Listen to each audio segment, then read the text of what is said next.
have to tell you things are bad? Everybody knows things are bad. It's a depression. Everybody's out of work or scared of losing their job. The dollar buys a nickel's worth. Banks are going bust. Shopkeepers keep a gun under the counter. Punks are running wild in the street. There's nobody anywhere who seems to know what to do, and there's no end to it. We know the air is unfit to breathe. Our food is unfit to eat. We sit watching our TVs while some local newscaster tells us that today we had 15 homicides and 63 violent crimes, as if that's the way it's supposed to be. We know things are bad, worse than bad. They're crazy. It's like everything everywhere is going crazy, so we don't go out anymore.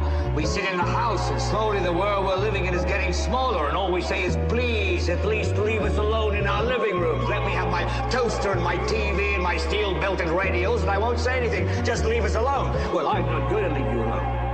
I want you to get mad.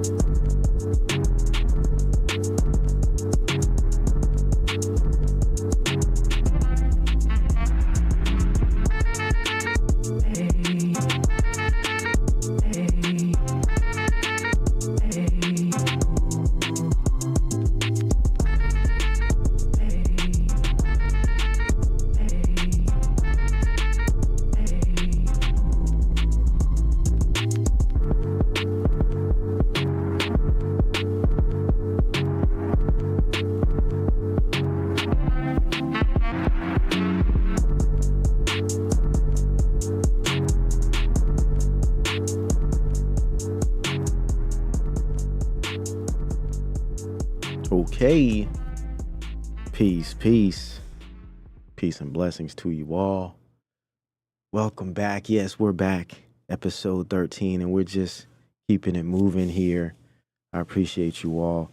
Today, we're going to be continuing on the topic, this idea of content creation, new content creation as culture creation, focusing on this concept of screenagers, this idea of a new generation that is more in touch with the screen world than the physical world, and all that entails, as well as some solutions and ways we can combat this. And again, it's not just the teenagers, it's all of us dealing with it to different degrees.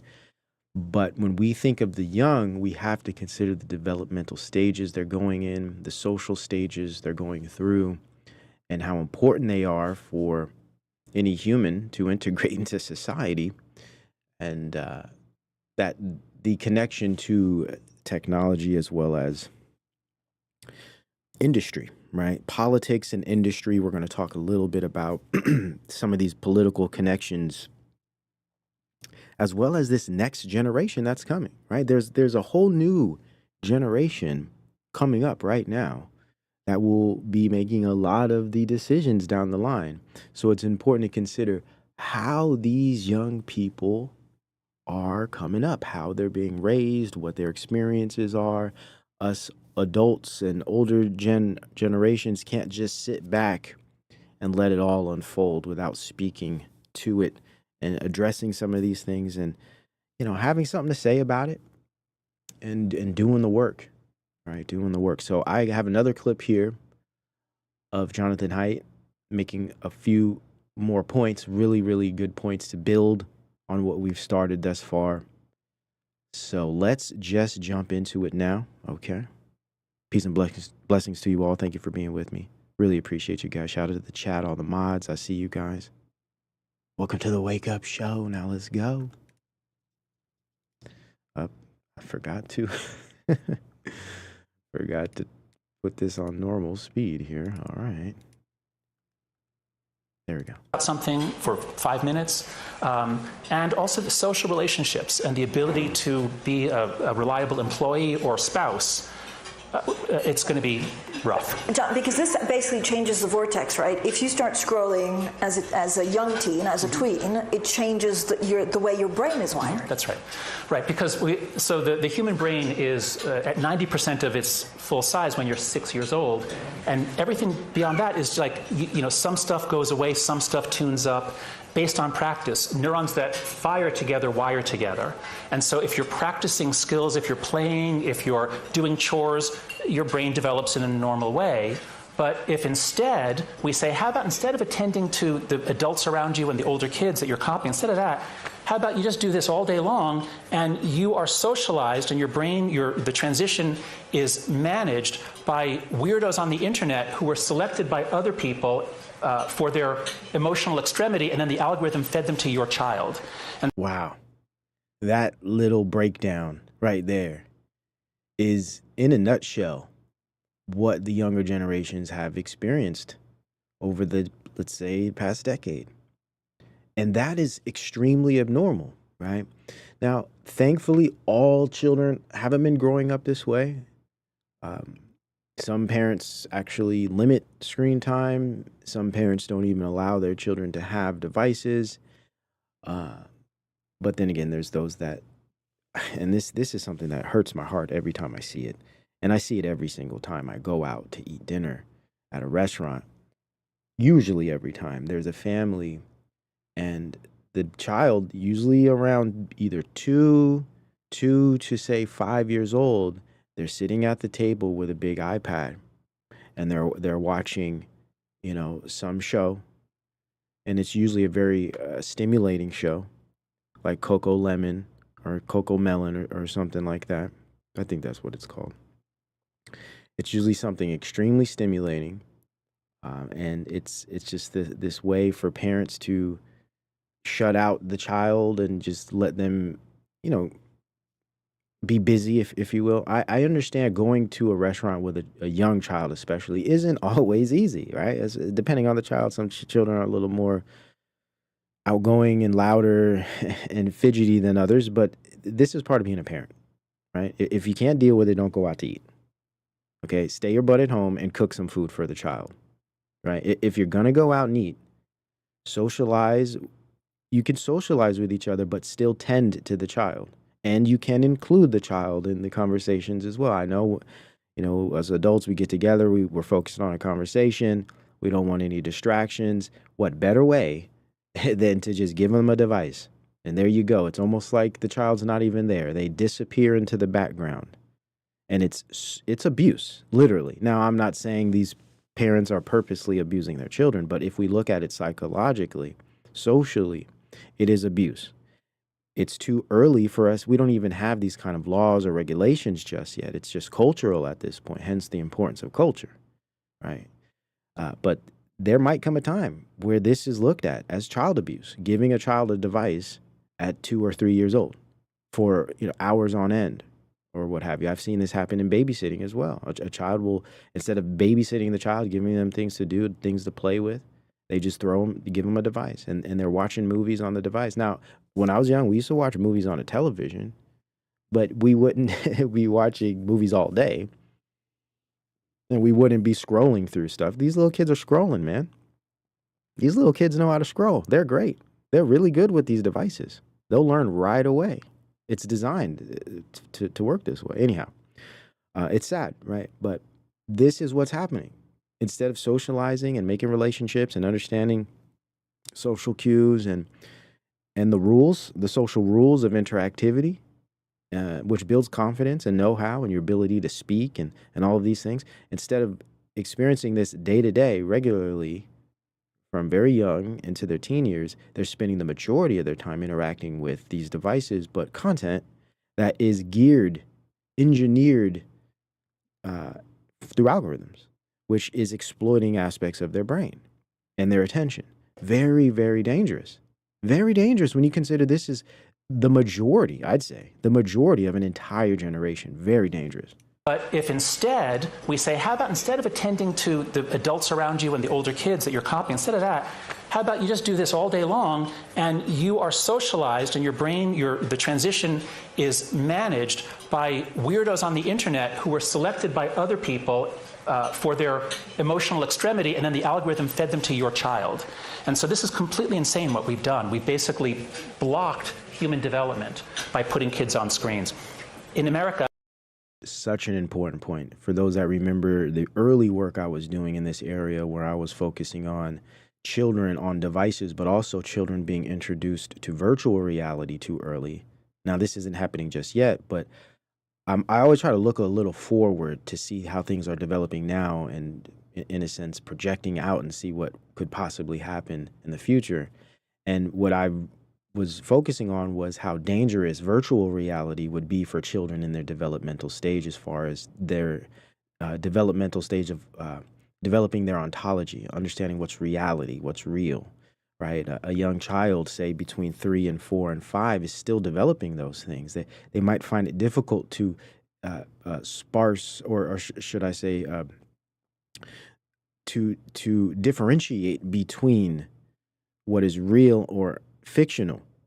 Animation and movies and narratives and fiction, they might have trouble differentiating between these stories, these people, these individuals in real life. This is just normal for a child. Now imagine when a child is put into a virtual reality. And my argument was, this is going to ruin their ontological development, but also it's going to ruin their proprioception, right?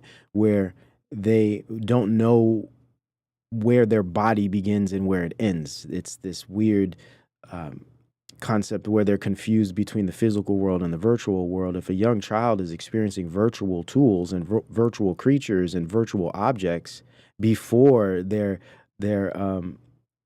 what object permanence is developed. Object permanence is the psychological concept of understanding that things remain as such. Things are solid, they exist, they don't go away. A good test of object permanence is when a child, when you, like peekaboo, right? Perfect test for object permanence. When a child sees you and then you disappear, object permanence means the child knows psychologically that you didn't vanish into thin air. You're still there. You're still a person. You're still real, and you still exist. You're just out of their vision, right? You're hiding, but they know you're there. See, that's stable objective object permanence. Now, imagine a child that's still developing object permanence, but is experiencing virtual realities. In my view, from my understanding, and the argument I was trying to make is there's going to be some disruption there. And we've never experienced this type of thing. So what kind of human is that going to be? And his point about we are disrupting children's development was an argument I was making. I think we were doing this back in 2019 or 2020 is when we kind of started. But and this was prior to my finding of Jonathan Haidt. That's why I enjoy a lot of his points, because it's so similar to the track I've been on for quite some time. And it's very true. We are disrupting children's development. And it's shocking to me that more people aren't addressing this. And even Sherry Turkle mentions this in her book, Alone Together, where she describes children are being introduced to technologies and virtual interactivity during the most important stages of their development, which is extremely problematic and will create illnesses and disorientations that we've never experienced, that we don't even have concepts for. The type of disorienting psychological experiences young people will have because of this disruption, if it continues and if it becomes normal, right? There probably will be laws made. You won't be able to put children into virtual devices until, like, say, at least 8, 7 or 8. But I bet you, I bet you they test a lot of this on young kids. And then once they see the problems, then they'll do something about it. Because that's how it usually works. Because most of this is an experiment. I believe all of our generations, whether it be Gen Z all the way to the boomer generation, we are part of a transitional stage in industry, right? We're seeing the third to the fourth and the fifth generation of revolutions, industrial revolutions. Our generations have experienced the third, the fourth, and we will see the fifth industrial revolution. And it is my argument that our generations, from boomers to Gen Z, or actually from boomers to alpha and even beta, we are all part of this massive transition of industry, and we are subject to it. And this is why it's very important, at least from my view, to discuss these things. This is why I work very hard on doing this type of research, because it's an existential threat. This is an existential level experience, right? And I think it's really important for people to understand. Now as Christians, understand this is part of something much bigger. This is part of the overall plan of things. This is revelation. This is leading to the kingdom. This is God's will, etc. This is also the battle between Satan and the Most High God. This is Satan trying to usurp God. This is Satan trying to be the creator and destroy God's creation and take souls with him. We understand these things, but the general population doesn't believe in any of that stuff. They think those things are fairy tales. So, of course, having a very diverse viewership, I have to speak to everyone. And I think at the general level, we all can agree at a civilizational or existential level that these things are these changes and transitions are harmful. And regardless of what you believe, we're all experiencing it. And it's something that we all should consider, especially those of us who care about the future. Right? You have a lot of Christians who, oh, God's in control, don't even listen. Some of us care about the future. Some of us have children, okay? Some of us are very interested in seeing the future survive. All right. So some of us aren't going to be like, oh, the world's going to end in a couple of years. Oh, don't worry. God's got everything under control. I think that is a bit ignorant of a position to take. It's short-sighted. Right? There's a lot going on. We are also flesh beings, material beings in the world with duties on this earth in this life. Everything is in spirit, right? I get frustrated when I hear these kinds of arguments. We need to be more nuanced and well-rounded in our understanding of what's going on here. Of course, God is in control. Of course, Christ is all. But some of us have duties on this earth in this life, and this is a big part of it. This is a massive part of it. And some of us want to help and save our non-believing friends and family. Some of us want to try to wake up some of our loved ones that are stuck in this mess, that are dealing with this future that's coming, that are calling for it. Some of us care about people and not just ourselves, not just our church. Okay? Anyhow, let's continue. 50% of our kids say that they are online almost constantly. The phone is always in their hand. If they're waiting for an elevator, the phone comes out. If they're in the bathroom, the phone comes out. The iPhone is now waterproof. Some take it into the shower. If there's a lull in conversation, the phone comes out. It's very difficult for them to deal with anything that's a little bit boring. So what does what do colleges, what do chief executives, what do recruitment agencies need to do to either communicate differently or train them differently once they come of age? Yeah. So here what I'd like to do is I can give you advice based on what I saw on university campuses because it hit us. This point he makes here is really good because, I'm picking these clips because they buttress some of the arguments I've been making throughout the episodes here. And here he goes into a really good description of what I was trying to cover in the beginning of the Wake Up Show episodes, how progressivism has failed Gen Z. This is a very, very good clip to support my claim. First. In 2015, in 2013, there was no sign of this, or 2012, no sign of it. And by 2015, some of you might remember, because it happened all over the English-speaking world, huge protests over microaggressions. Someone said something and it becomes a whole big issue. Just what we saw on campus is students getting very upset about what seemed to be small things that previous generations would just sort of say like, oh, he's stupid or whatever. And the way we managed on campus was exactly wrong. And you should learn from our mistakes and don't do what we did. What we did was we completely accommodated them. And it's in part because a lot of them was about identity issues, race, LGBTQ, gender. So we don't have the moral on campus. We're all on the left. Everyone's on the left. There are some conservatives, but they're in the closet. So we did not have the moral resources to say, now wait a second. Is this really true? The thing you're saying? We had to completely validate everything, accommodate to it. We put in. I think that was by design. He's saying we couldn't fight against this progressive rush in the institutions, in the universities. We all just had to capitulate to this clearly extreme and hyper-progressive view of insanity. I mean, just insane policies insane postmodern views. We just had to go with it. Now, I think that was by design. This, just like we've seen in the past with the Frankfurt School and the whole postmodern movement, it was just the continuation of that, aimed at Gen Z specifically, right? Very interesting. In biased response lines, there are signs in the bathrooms that accommodate everything, accommodate to it. We put in biased response lines. There are signs in the bathrooms at my university for how to report me if they think anything I've said is biased. And so encouraging a culture of snitching and reporting is a terrible thing to do. So don't do what we did. Now, what happened is especially once George, when the Coddling American Mind came out in 2018, a lot of people said, oh, come on, this is just college kids being college kids. They're not going to be able to do this at Goldman Sachs. They're not going to be able to do this at Google. Well, actually, they did, and progressive industries, especially knowledge work industries, really accommodated. Manufacturing didn't. But think, if you're hiring from elite universities, and especially if you're in media, entertainment, advertising, they did accommodate.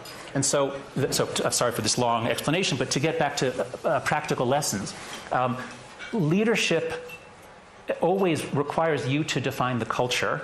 And what social media has done is it has shredded any common understanding, and it has allowed everyone to make a bid to control the culture. Ooh, I mean, doesn't this all sound so familiar, guys? This is like, in sentences, he's putting out total shows we've done on this. I'm talking about Nightline shows. We were talking about this idea here.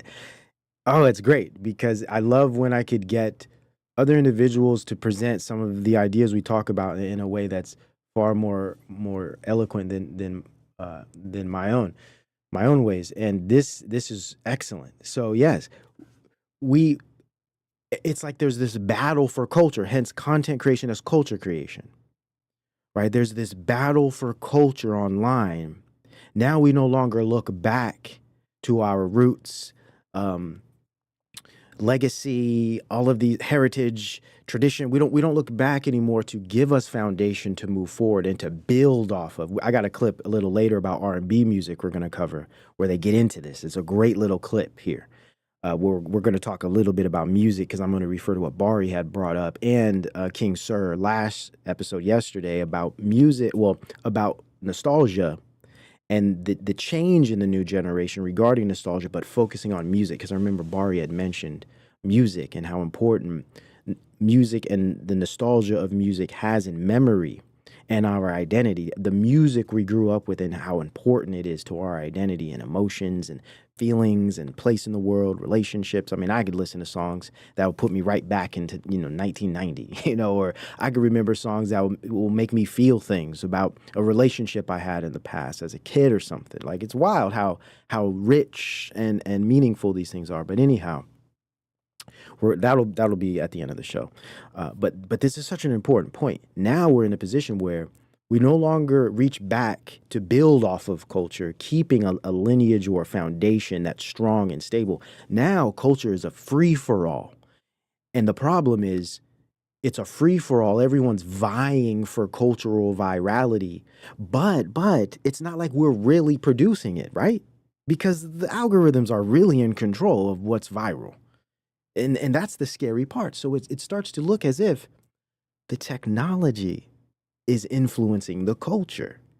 It should be the other way around, but now it's inverted, and this is why I make the point.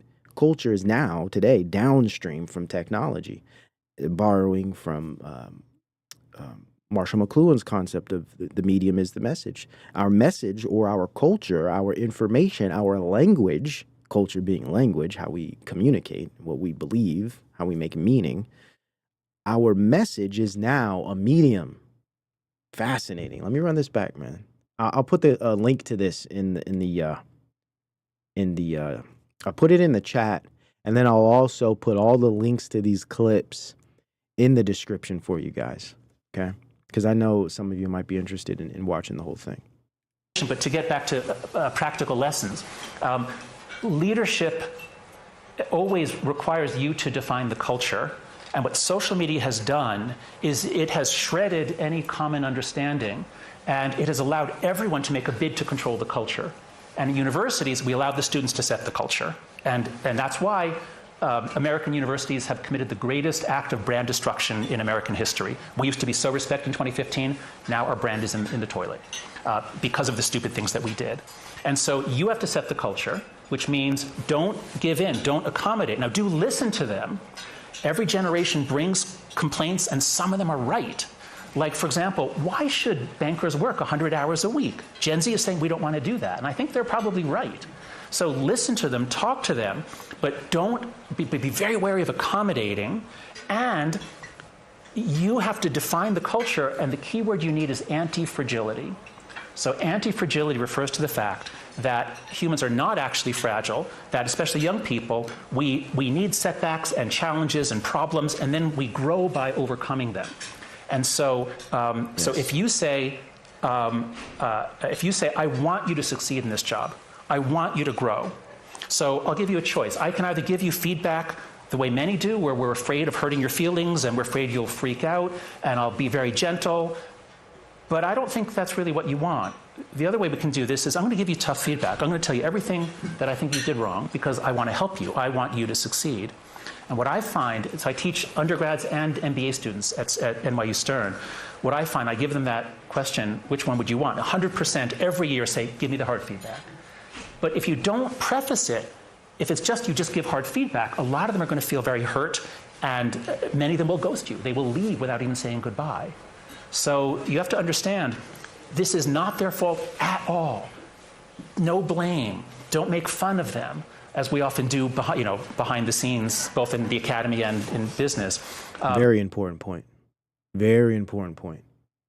We have to understand that it is not their fault. Just like we had our programming and our exploitation and taking advantage of, etc., Gen Z has theirs, but it's a little bit more severe. I'd say a lot more severe. But again, we cannot blame them. This isn't to say no accountability, but you get his point, right? And we are guilty for being a little bit, of course, negative, making fun and just being snarky about some of this because it's frustrating. And especially some of the extremes we see in Gen Z. We're going to talk about that after this, the extremes. But I think what we tend, when we get that way, we're focusing on a certain sector of Gen Z. But there's another side of Gen Z that's quite the opposite, and I try to appeal to that side as well. It's a very forward thinking, and I'm not saying progressive. I mean forward in they're trying to move away from a lot of this stuff, and they're actually considering concepts and ideas and lifestyles and advice of their elders. Right? There is a generational percentage there. It's probably the smaller, right? But it does exist. But we have to be gentle, I think, but firm, right? It's a balance. It's a dance. It's part of being a parent, right? Learning how to dance well in this regard, being firm yet gentle, right? The balance between love and respect. A lot of parents just want to be loved and liked, so they do everything the child wants. You're not going to be respected that way. Sometimes you got to be a little harsh, but then you come in with, the softness to balance it and to make them feel safe, right? We can't be screaming and yelling at them all the time. You can get a little firm with it, but there always has to be balance, at least from my experience. And I think the literature suggests the same, hence why I tend to agree with a lot of the views, because I've spent years reading literature and all of these things. So it does help, right? Understand that we blocked their childhood. We kept them on screens. We didn't let them go out and play and get in arguments and settle those arguments themselves. And this is the result. But especially from their early 20s, there's a lot. They can still grow a lot. Late 20s is a little harder because the brain is kind of locked down by then. But early 20s, there's still a lot of room for growth.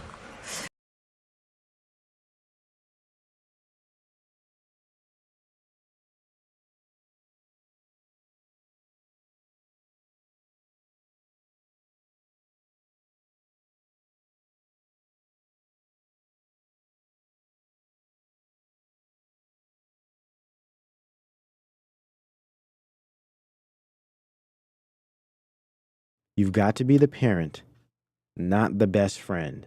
There we go.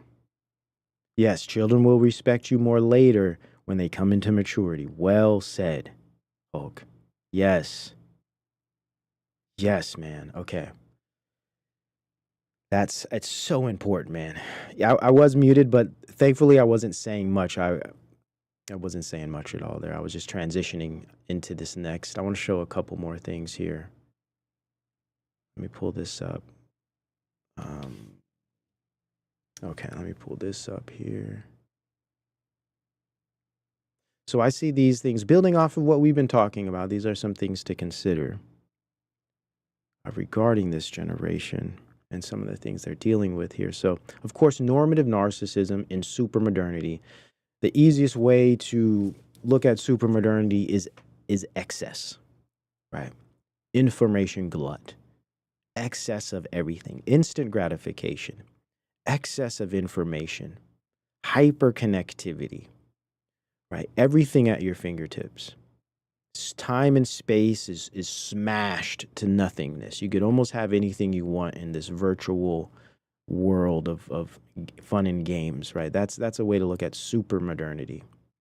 Now, for me, normative narcissism is a product and a symptom of super modernity because of the excess. It gives us a false sense of self. It encourages us to present ourselves in a false sense, to exaggerate ourselves, to appeal.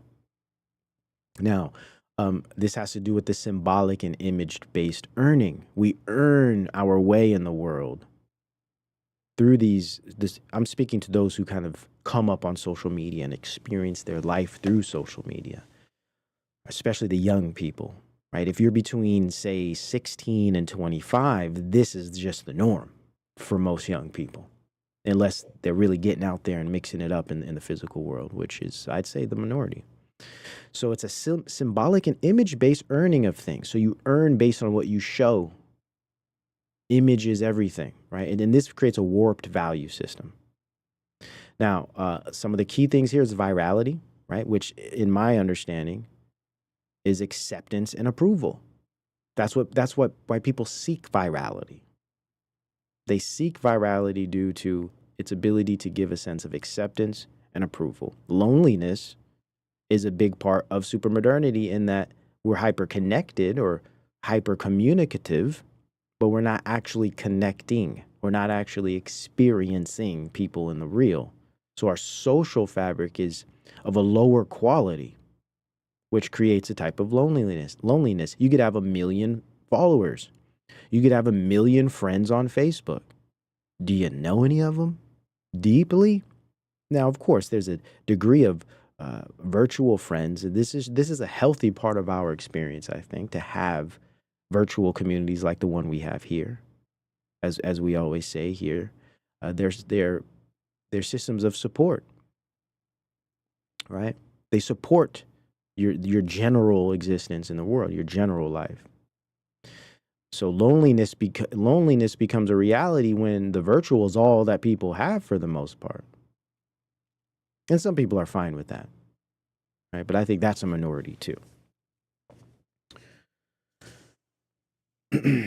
It's complementary, if you will, when it's healthy and it's balanced. But when it becomes excessive or extreme, loneliness kicks in, and then hyperreality, right? That's just a response of virtuality. The screens, the algorithms. I wanted to. Who was that? Made a good point. That's what I wanted to respond to. Let me scroll up here. Passing traveler. Good to see you. Mentioned something very important here. Let me scroll up. Here we are. Perfect. Where is it? There it is. Are we the ones shaping the algorithm, or is it the other way around?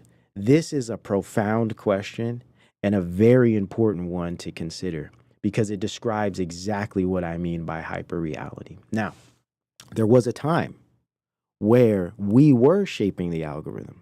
It's the initial stage of algorithmic capture.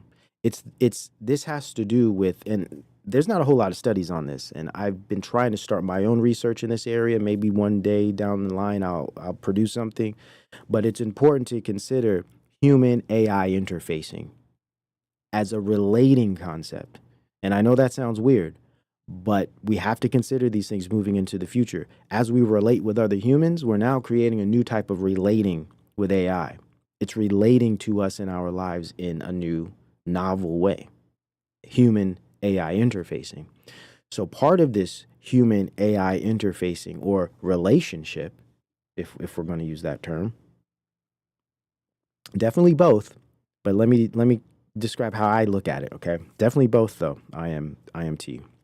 So in the initial stage, we are shaping the algorithm, right? The algorithm has to learn from our behavior such that it can make patterns, and then it could start to shoot back or appeal to the patterns of your preferences. So it's finding patterns in your preferences, and it crunches those numbers and it shoots them back to you. The problem is, and this has to do with the fact that it's a machine, it's not a human, it misunderstands the meaning of the patterns.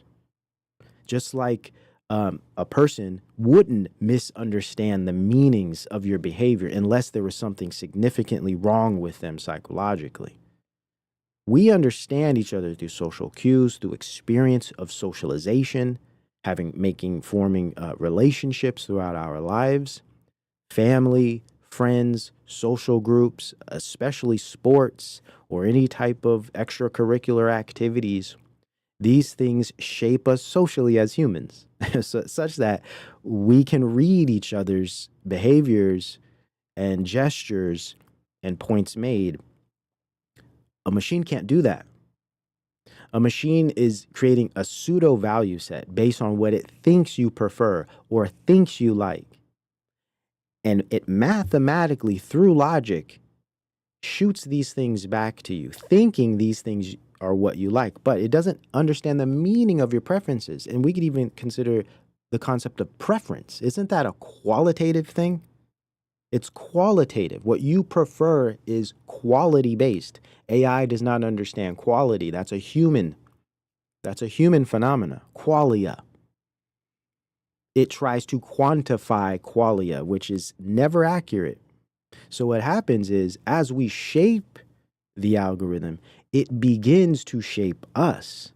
So in my view, initially we shape because it needs our behavior, it needs our patterns to form a preference algorithm through its logic, and then it creates a system of logic that's fed to us, but we're no longer really making the decisions unless we actively try to adjust the algorithm. Most people aren't doing that. I do that. I play with the algorithm to get it to do certain things for me just because I understand how it works. But the general population doesn't do that. So what happens is they start to become shaped by what the algorithm thinks they prefer. And then it starts leading them. So the great question passing, traveler, are we shaping or is it shaping us? My view is we shape it in the beginning, and over time it begins to shape us based on its own pseudo preference-based logic that does not represent what we really desire. That's the creepy part. that's the creepy part. Because I've seen many times where it might be something I don't like, and I've said this in the past. It might be something I don't like that I'm hovering over. It's pissing me off or something. I'm like, I can't believe this crap. And what do you know? This damn algorithm is sending me more of that crap all damn day because it thinks I prefer it. But in fact, I don't. And I actively with my attention and my gaze, fight against this because I understand how the algorithm is reading me. But the general population that's not thinking about that at all and probably doesn't want to see those things might begin to look at it for other emotional reasons. This is how people get radicalized, especially with very violent images. Twitter's a perfect example of this. People have been racially radicalized due to the violent videos they're seeing on Twitter, and they might not even want to look at those things, but there's aspects of the human mind and an emotional state that, like you can't look away from a train wreck, this concept, right? And people end up diving into things that they really don't have any interest in, but they can't help but look. And it's the algorithm and its pseudo preference logic that feeds on that human behavior. That's dangerous. Dangerous and very unhealthy. So again, in my personal view, based on how I believe the human AI interface works, it starts to shape us after a while. Okay. I had to respond to that because that was just a really important, very, very important question. Very important question. Such a profound question that will haunt our society for generations to come. Passing Traveler, thank you for that. It says that explains why people are more machine-like nowadays because they were shaped by the machine. There we go. There we go. That's why I kind of, tongue-in-cheek, but it's starting to be more real. We are the human, or we are the artificial intelligence now because we're no longer thinking on our own. We're now allowing the machine to present ideas and think for us. So we become the artificial intelligence, just logically, right? So that's what the hyper-reality is. It's not the real world. It's just whatever the preference-based algorithm has assumed you want to see. So it creates this pseudo-reality, hence hyper-reality. And then there's popularity, right? This has to do with wanting to be seen. Because when we're in this massive social media world of billions of people vying for attention, you feel invisible. You feel tiny, which adds to the loneliness and the depression and the anxiety, etc. So popularity is about being seen. That's the interesting thing. It's not that people, in my view, okay, it's not that people actually want to be popular. They just really want to be seen. They just want to feel like they exist because they might become popular and not like it. A lot of people end up regretting popularity because it comes with many high prices. There's trade-offs with popularity that people that haven't experienced popularity have no idea about. Once they get a taste of it, they're like, man, give me my life back. This is a bit too much, especially on the internet. People are cruel and evil and demonic, right? But in my view, it might have more to do with just wanting to be seen, feeling like, okay, I'm being seen, I exist. Because in this new virtual world, it's hard to be perceived as someone that exists. Everyone, for the most part, is invisible.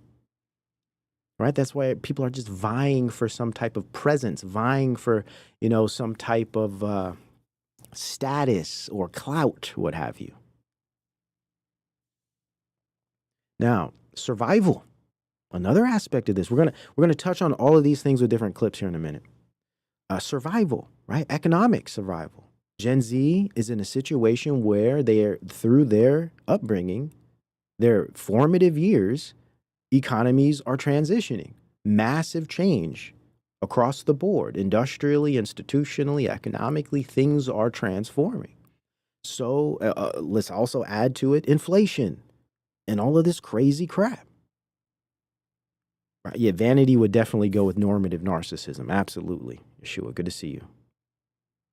Yeah, better being a ghost. It's more healthy. That's for sure. So now, think of survival. So now there's another element to this. It's not just popularity in some cases. It's not just hyper-reality and it's conditioning and addiction involved. It's not just the idea of virality and being accepted and approved of in a world where everyone's kind of mean. The majority of things are trolly and everyone's a little afraid to put themselves out there. Sometimes it's just to survive. So people are trying to make a living through the attention economy, making silly and stupid shorts and TikToks because they're trying to survive. So it's not just the narcissism or the popularity. Sometimes it's a little bit of both. And this goes with the OnlyFans as well, which we're going to touch on here in a second. I have a clip here that's pretty crazy. I didn't know. I don't know if these statistics are legitimate, but it's sad regarding how many girls are. And I know from the real world, I have real world examples of young girls that are doing this to make a living. So there's a survival element too. And I'd say that the OnlyFans stuff is mostly about survival. I'd say it's very, I don't think they're on there to be popular. That's the OnlyFans models who are just trying to be popular. Or not OnlyFans, but Instagram models that seem to be on that lane. But then at the same time, they end up opening OnlyFans as well. And there's a version of this for men. It's not just a female, woman-focused thing. And then, of course, cognitive changes. And I think this is what, oh, shoot, you can't even see this. So there's hyperreality, popularity, survival, and then cognitive changes. Cognitive changes is what Haidt was referring to in that last clip there. This idea of changing the brain development and the social development of people very young. Okay, now, let's keep it moving here. I thought this was pretty cool. Let's look at this here. There's the dopamine aspect of it too, right? And I think this speaks to the cognitive changes, right? So there's an emotional thing, virality, loneliness, popularity, emotional. Hyperreality, definitely cognitive, right? It has to do with perception of reality. Has to do with perspective and perception, conditioning and engineering. So which would be under this cognitive changes. And then survival is just purely economic, right? This is just survival of the fittest stuff. So this is interesting here. This is the rise of dopamine culture, right? Now, athletics, journalism, video, music, images, communication, relationships, just general parts of all of our lives. Now, I'm from the slow traditional culture, right? I'd say boomers and Gen Xers, we grew up with this culture. And in my teens, or should I say high school, was more like the modern, fast modern, and then dopamine culture. So imagine kids growing up in the dopamine culture. There's going to be a massive shift cognitively. And I think this is what Haidt is getting at. Now, so we think of play a sport, slow traditional, and then fast modern, watch a sport. So we move from playing sports to watching sports. And then the dopamine culture, you adjust for the dopaminergic influence, right? You adjust for that gamble on a sport. Basically, I'll make up a word here, dopaminizing these cultural experiences, exploiting them for a dopaminergic effect. How can we squeeze as much dopamine out of this experience, right? And that is digitizing it. If we're paying attention to what's here, that's digitizing it, because the digital takes it out of the physical, which removes time and space and all types of other things that get in the way of dopamine, hence instantaneity or instant gratification, right? So multimedia, we went from newspapers to multimedia to clickbait. Now people just click on what sounds cool, what sounds interesting, what sounds crazy. What can give me a rush today? Right? What could get my mojo going today? Let me click on whatever's sensational.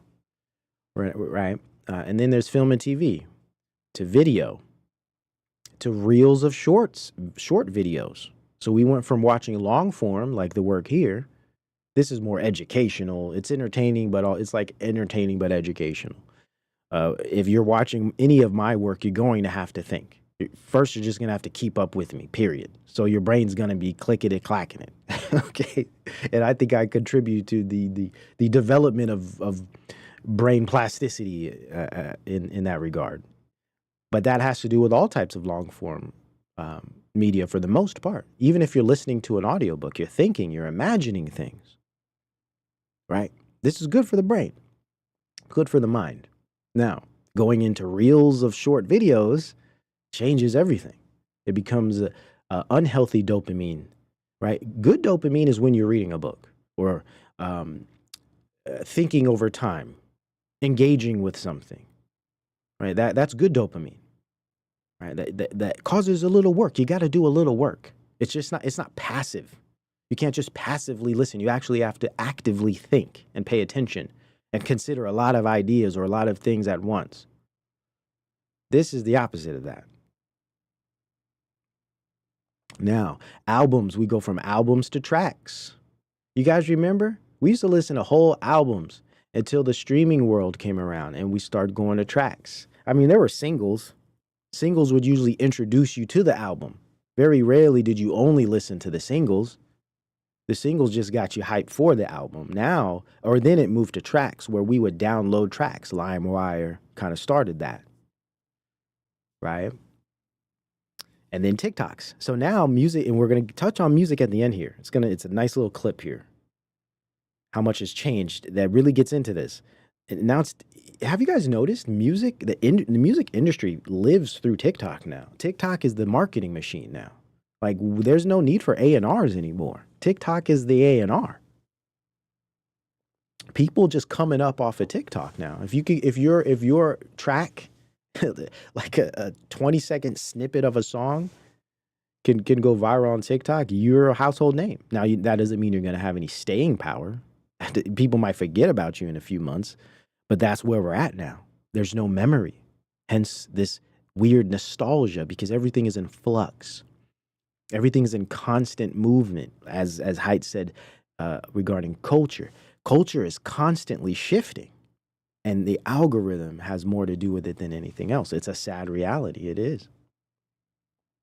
Now, a view on gallery wall to view on phone to scroll on a phone. Remember, their phones, you couldn't scroll at one point. Scrolling was a new thing. I think scrolling didn't really come about till maybe 2012 or no, 2010 or 11. Scrolling was a new thing. I actually have the guy who created the, I have his name written down. Darn it, I can't remember it, but he engineered the code for scrolling. Really interesting psychological exploitation, exploitative feature. Right? I hope they get rid of scrolling and give you, we could go back to like, what is that called? Like units or boxes, and you just click on what you want to see. I really want to get this changed on Patreon. It's annoying how Patreon, you have to scroll all the way down to see stuff I did a few months ago. That takes time, and it's kind of annoying. I wish you could just click on a box. It's like each month of each year is a little box, and you could click on it, and it opens it up, and then it shows everything, and you could click on the one you want. It's just the scrolling thing is frustrating, and it's just annoying. It takes time, but again, there's a psychological exploitative element to it. I think that's why they keep it around. Point and click. There we go. Thank you, Kanga. Good to see you. So yeah, view on a gallery wall, view on phone to scrolling on a phone, which is movement, constant changing up of what you're looking at. I remember when Instagram first came out, it wasn't scrolling. It was actually, but it was to the left or right. I think you would scroll left. But before that, I mean, I think Facebook did have scrolling too. Actually, Facebook started the scroll, right? No. I got to get back to my notes on that. I really forget who started that, but it's interesting how like phone scrolling, websites always had a scroll, but then putting it in the phone really changed things because the phone used to not have that. And then handwritten letters to voice, email, and memos to short texts. So you guys could see the transition here. Yeah, MySpace, they definitely had scrolling on MySpace. But then again, that's a desktop, right? So it's not as bad. You're not on your desktop for hours and hours and hours a day. Right? You have to get up and go do stuff. But with the phone, man, you could take that thing and scroll anywhere. You could, anywhere. Right. And then courtship and marriage, sexual freedom to swipe on an app, right? This all boosts dopamine because it boosts gratification through the instantaneity of it. It's instant. Right. I thought this was a really interesting thing here because it really describes the change. Okay, now let's get back to that clip. We'll watch a little bit of it, and then we will, I'll play some other clips for you guys. All right, now let's, got my timestamps here. Okay, 12 minutes. Important point he makes here.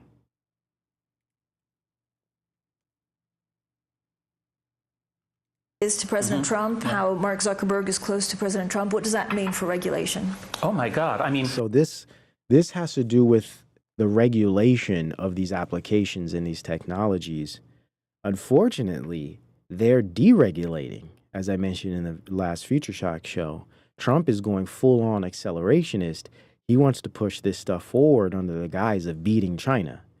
And this is horrible if we consider what this is doing to the generations. It's backwards. But again, we're in a very techno-cap, neoliberal, industrial society that's going post-industrial, that's moving past the factory, brick and mortar, petrochemical, into the network state, fully digital informationalism, where everything is about chips, energy, algorithms, and blockchain. In America, we've always had the problem that that you can buy influence so cheap. It's so cheap to give money to a campaign, and we have all these problems about money in politics. Those have been there for my whole life, and now suddenly it's like exponentially worse. And the fact that the president of the United States launched his own cryptocurrency the day, this is completely insane. This is complete corruption. The fact that the president of the United States launched his own cryptocurrency the day, this is completely insane. This is complete corruption. This should be completely illegal. But so much stuff is going on that, we don't even know what to object to. So the fact that the richest and one of the most powerful men in the world is now such a powerful man in terms of policies that will affect his own company, I greatly admire the man. He is a benefactor of humanity for the major things he's doing. But my God, it's just, democracy or government 101 is, you don't just let the major people who run industries write their own laws with the backing of the executive. So we're in for a wild ride. That's what I'm telling you. It's going to get a lot weirder. What's TikTok? Is TikTok a test on what happens to TikTok? Oh, yeah, absolutely. TikTok is such a national security threat. And it's not just because of the privacy and the data. That's what the court case focused on. I have an essay up on my Substack. Go to afterbabel.com titled, "TikTok is Harming Kids at an Industrial Scale." We just took quotes from company employees, just their own words that came out in legal briefs because they're being sued by a lot of states. Just their own words. They know they are addicting kids. They're exposing them to sexual predation. It's horrible what this company is doing to American kids, not to Chinese kids. Douyin is much more healthy. But the version they give us is by design, addictive and stupefying. And I like how he said that. By design. It truly is. This is designed to dumb down, to condition, and I believe to create a type of atrophy in all humans, such that we become more machinic to the degree that integrating with AI or integrating with massive information systems isn't too far off or, too much of a stretch. Us is by design addictive and stupefying. And this is a national security threat. So I cannot believe that Trump is going to reverse this. Oh, wait a second, policy doesn't matter, money talks. Okay, John, we also have actually our very own, thing that we're putting out by Olivia Carville, and this is something that we want to alert you to. It's Okay, that was all I wanted for that clip.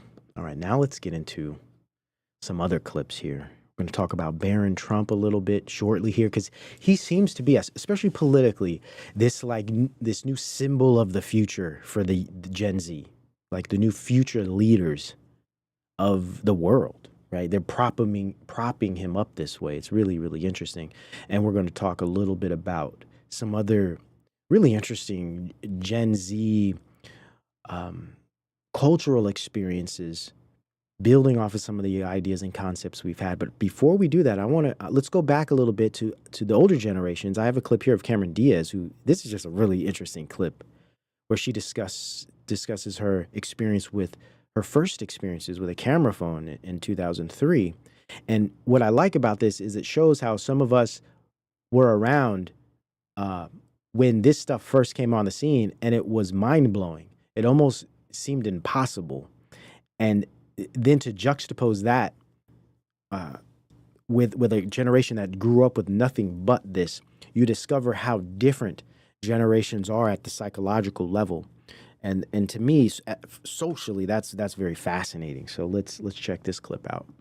We were in Tokyo. It was in Roppongi, and we the three of us walked out, and there was a whole wall of fans who were waiting for us. They knew we were there, and they're all doing this. They're holding something over their heads like this, and we're like, "What is that? What are they doing?"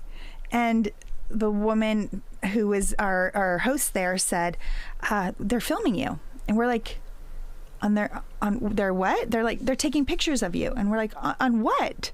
And they're like, their phones. And we literally the wind was knocked out of us, and we looked at each other, Drew and Lucy and I, we looked at each other and like almost started crying. It was like that, really, that it just flooded us. We were like, oh my God, it's going to be everywhere. We're not going to be able to do anything. If everybody has a camera on their phone and everybody has phones, it's over. Like, it's over.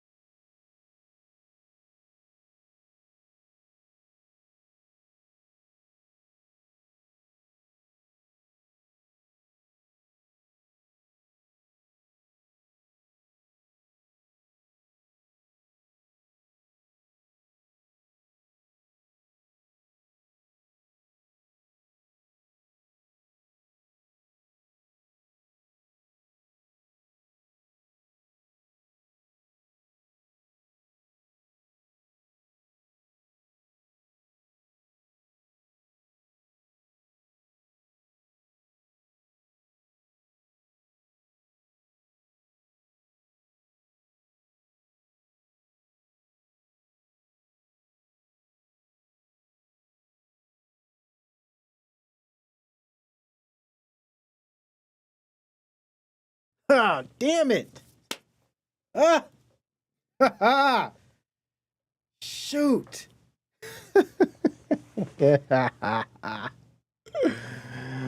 Oh, damn. I was spitting. Goodness gracious. Okay. You gotta laugh to keep from crying, man. You gotta laugh to keep from crying. Goodness. Lord help me. I've been doing good, man. I'm really trying to fix this issue here. It's okay. Now, basically what I was saying, guys, you gotta be a little older to understand what she's saying here. Let me run it back. I'll just run that last part back. Good to see you, Eric. Check this out. Just this last part, because it's so important. We're not going to be able to do anything. If everybody has a camera on their phone and everybody has phones, it's over. Like, it's over. We were in Tokyo. It's over. That feeling. I remember that feeling, being an introverted person, not liking, especially people, strangers, being in people's... Man, I see people taking pictures. I'm out the way. It's a weird feeling, being surveilled. And what I was saying is, hence the importance of culture and technology's influence on culture, this being a great example. We've already culturally created the surveillance state, right? We've done it already. We've designed it culturally in that we're all surveilling each other. We're all strapped and loaded with the ability to take images and video and record audio of any person. Not to mention, it's all networked and directly connected to network platforms, network platform corporations. Yeah, cameras are truth in a way. They do, well, unless, of course, there's editing and technological manipulation. But generally speaking, cameras being an extension of the eye, if we're going to continue to use the McLuhan language, right? Cameras being an extension of the eye showing truth, showing what's actually happening, showing things that might not have been seen otherwise. Yes. Oh, yes. Invading one's privacy, right? This whole idea of doxing and all of these things, it's very, you see the people blurring out children's faces on the internet, which I think is a great practice, and more people should do it. But again, we're in an attention economy where people, want to exploit their children for fame, etc. By the way, Twitter suspended my account today. To anyone that noticed, I guess I got a little too close I flew a little too close to the sun. Did I strike a circuit in the old Musk? Because I've been railing this guy and this whole administration and this whole political sham for weeks now. I only been on Twitter for a few months, I think. Yeah, they got me out of there. They got me out of there. Suspended. I can't even get into my account. It's a wrap. I am a little butthurt, but you know, I understand. Too much truth. I get it. Anyhow. So yeah. We're not far. Like the idea of Skynet, Internet of Everything, Internet of Bodies, connected surveillance state networks. We're here. We're already there. We've created it ourselves, right? We've created it ourselves. And this clip, oh man, she's so serious here, and I know exactly how she feels because we're the same generation. We're not used to this. We're not used to this, especially in 2003. Wait, you mean you could have a camera on your phone? That means if everyone has phones, everyone has cameras, no one's getting away with anything. It's like today that means nothing. We're going to go into that in a second here, the idea of privacy and the disconnect between the generations regarding privacy and even authenticity, right? And I believe this is because of the devices, because of the technology, but also because of the internet and essentially social media and its ability to create such hyperconnectivity that concepts like privacy and authenticity have no meaning anymore because everything is symbolic, everything is image. It's such a fascinating thing. Be able to do anything. If everybody has a camera on their phone and everybody has phones, it's over. Like it's over. Over. Done. Finito. Wrap it up. It's such a great clip. Oh my goodness. Because she's not over exaggerating. I know exactly that emotion there. It's like, damn, it's the realization of this, the acceptance of it at that.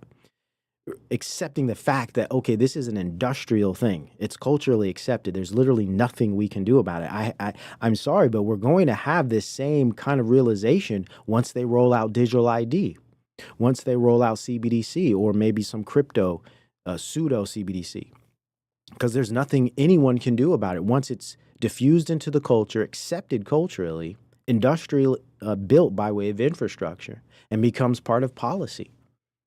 Right? It's just, we're going to have another one of those oh damns shortly here. And I really believe Trump is building that. I really believe he's building it. I doubt it will be finished in his term, if he survives his term, because I think it's possible he might be a fall guy. You know, I've always considered that. We've always considered that over the years. Even the first term, people were talking about that. Now I think it'd be by design. It's not like, you know, it's a legitimate thing. I don't think anything at that political level is legitimate, aside from, you know, surface stuff. But here's another one here. Here's another clip. This is Shakira. Very, very similar here. And of course, it's Japan. I believe, yes, these are Japanese with these phones. Japan being the leader, or at least one of the first to really take these technologies to the next level. Right? We've innovated. Europe has innovated a lot of these technologies, but it has been Japan that has perfected them and turned them into the machines they are today. Oh, what? Okay, hold up. Come on, man. It won't let me look at it. Let me look at it. Man, y'all hating hard. They wouldn't even let me look at it. That's lame. All right, hold up. I'm telling you, they shut me out, man. I can't even look at stuff on Twitter. This is crazy. I thought it was a free speech platform. Musk, I thought it was free speech, bro. All a sham. And I've been saying it. Damn. All right, let me see. Let me try to do something here. I got up this morning, went to check Twitter. Your account has been suspended for violating Twitter rules or whatever. What did I do? I hardly even post. I post like 3 times a week. You know? Like, I'm not even on it like that. I got like, what, 800 followers? It's like, I'm a nothing burger, bro. Why are you messing with me? It's crazy. Okay, I can't show the Shakira, but it was just a Shakira clip that was very similar. Damn it, that would have been good. Actually, let me see if it's on YouTube. It's probably on YouTube. There's just they always put this weird eerie music on the clips and it's annoying. And I actually on Twitter I found a clip without the music. So let's see. Shakira camera phone. I know you guys have seen this. I've shown it before. Okay, great. It's here. Okay, let's see if I can get one without that damn music. Everyone has this little music on it. It's really annoying. Camera? Yes, I got the one without the music. Okay. Yeah, just a little ingenuity is all it takes. Common sense, I guess. All right, here you go. Let me hold up. I don't know why it mutes every time I push it. Okay. Is that a camera? Yes, No no kidding. kidding. You have to show me that. Yeah.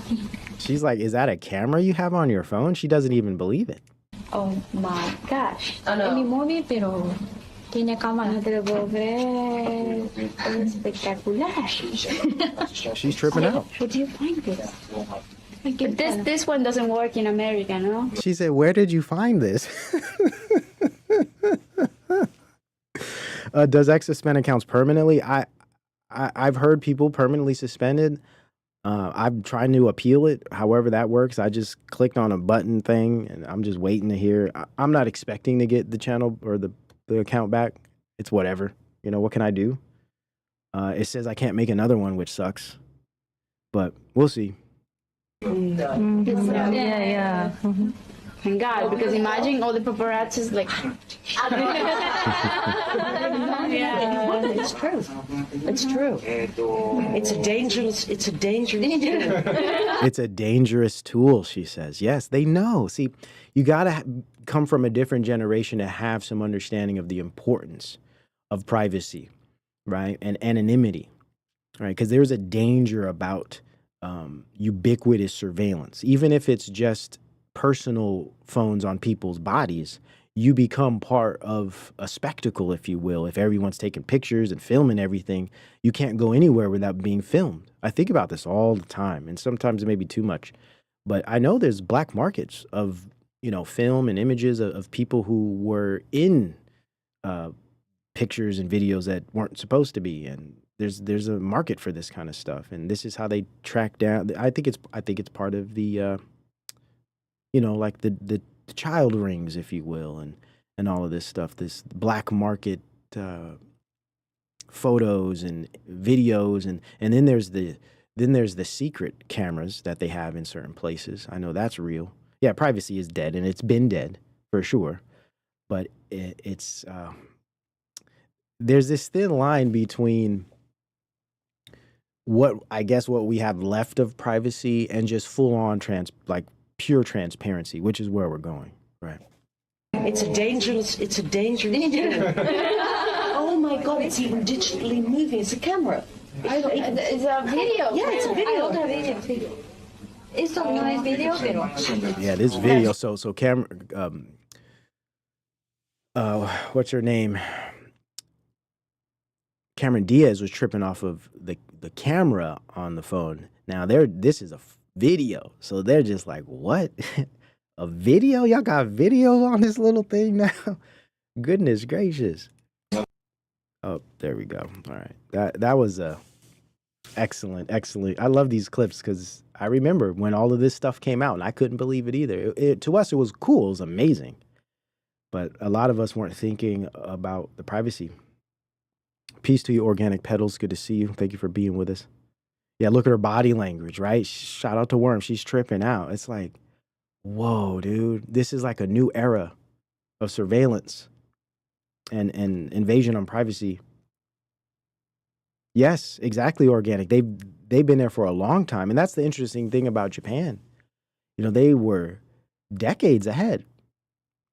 And when those cameras were being shown, we didn't even have them in our own country yet. Absolutely, Danny. Because of the paparazzi, yeah. Because of their identity, right? Their identity is a brand and a product. So I think that's why they were more scared, right? That's why they were more, or should I say, concerned, because they're like, now we can't do anything, right? We no longer are able to conceal ourselves and live outside of paparazzi. Now, every single person is a paparazzi. It's not just these paparazzis with these nice cameras that they're lugging around. Now, everyday civilians have these little miniature cameras that can exploit our identities and our brands. So now our product, as you know, our image, the actor's image is a product. It loses its quality, I think, after this. Interesting. Yeah, you're absolutely correct. Yeah. Okay, so you were in Japan in the 90s, so I'm sure you saw all types of amazing state-of-the-art advanced technology that we over here didn't even have. All right, now let's keep it moving here. Now check this out. This is a clip of Connor Tomlinson. I don't know who this is. I just saw this clip. I thought it was interesting. And it's an interesting perspective from a Gen Zer, kind of describing the attitude, because there seems to be this idea that Gen Z is outspoken, a bit aggressive. Let me pull this up to describe this here. I found a tweet that mentions this. Yeah, here we go. Check this out. Gen Z just doesn't take ish. They outright cancel you. They cut all ties. Ignore your existence till you apologize. Explain your behavior and have a proper conversation. Gen Z is vocal and expressive. They know the ideal terms to concretize their exact thoughts. This is something Gen X struggles with and millennials never learned. I'm saying I totally agree with this, but there's a point to this that I think is interesting.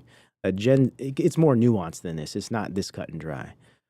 Gen Z demands respect, unlike Gen X, who in their childhood was afraid of speaking in front of teachers, doctors, uncles, and aunts. Majority Gen Z is quite confident in their skin. It's kind of the other way around, honestly. I mean, we were very outspoken. Gen X. I mean, especially to teachers. And I mean, where do you think the class clown came from? That's a Gen X phenomena. So that to me is a bit weird. The personal and again, you know, these are just comments, so grain of salt always. The personal and professional conduct is politically correct. That is true. They have been engineered by political correct progressivism. Gen Z is excellent, and there's always both. In any generation, there's going to be these types, and then there's going to be the inverse, right? And that's something I want to speak to. There's two sides, and of course, there's a nuanced middle, but there are two extremes in Gen Z that we're seeing at once. And I think he's describing, or whoever this is describing one side of Gen Z that does present itself. Gen Z is excellent with dark humor. Every Gen Z kid is a walking Fleabag character, laughing at the societal norms, personal and familiar trauma, and global happenings. These are the areas Gen Z internally struggles with: sexism, culture, career, emotions. I agree with that for sure. The last statement here. And this Gen Z kid they're describing here is a particular type, right? It's a type. It's not the generation, which I think he fails, or whoever this is fails with that description. But I think that prefaces this clip here. All right, let's look at this. About you is you cut right to the chase. You cover lots of ground, you say it how you think, and you come with lots of receipts. But one thing that I've noticed is that this is becoming increasingly common amongst people who are in Gen Z. And yes, you're right, King Sir. That's definitely true. I think we did have more respect for authority because we were raised by boomers, right? So we had that of respect for authority, respecting your elders, and just the full moral fabric of the boomer and prior generations. We were instilled with that. And that's something that Gen Z is definitely missing, being raised on the internet and being more in touch and relating more to influencers and popular culture than their parents. There's a big divide between parents of Gen Zers opposed to parents of Gen Xers. Now, of course, we had divides with our boomer parents for sure.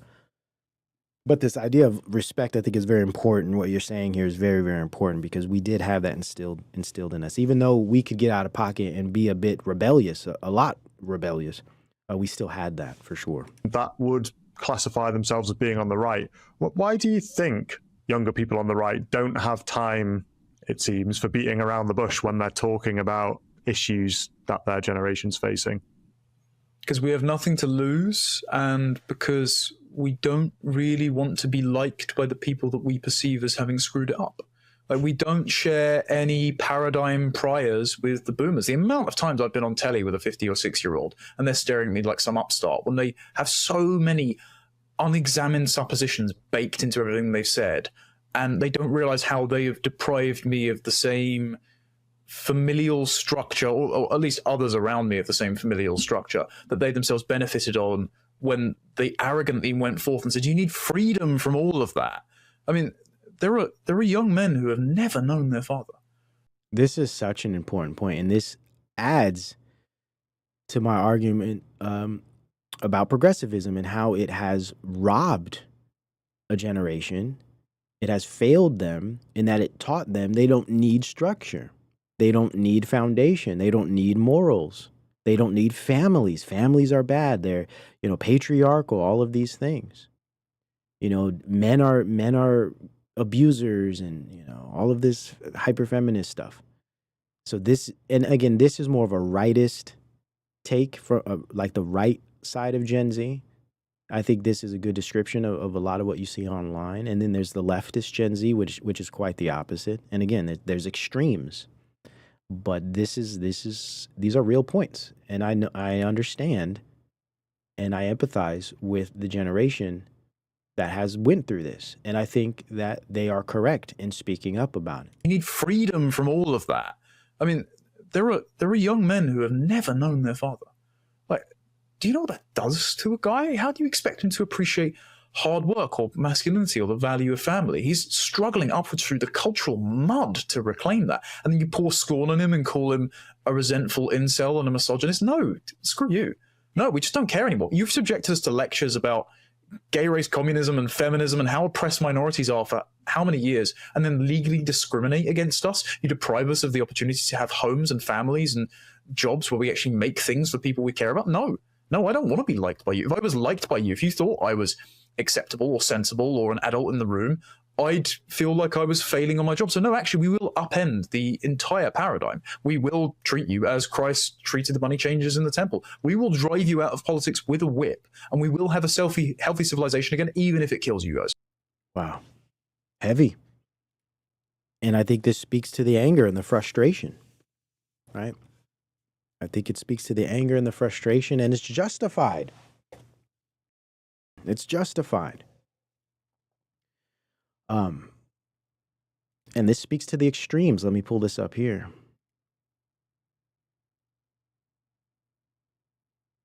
Let's see. The internet. Okay, where's that at? What happened? Okay, here it goes. Yes, so the extremes. Right? I think what we just saw speaks to this future rightist that is being presented to us through Barron. Right? That was, let me pull this up. That was a Connor Tomlinson. I believe he's part of the, what's that guy's name? The Lotus Eaters. He's like a British pundit. I think he's part of the Lotus Eaters. I don't, of course, don't agree with all of the things that rightist movement speaks to, but there's definitely, you could find some truth in a lot of stuff. Now, yeah, I think that speaks to this new right in the youth, the new Gen Z right, I think is presented by Barron, strong,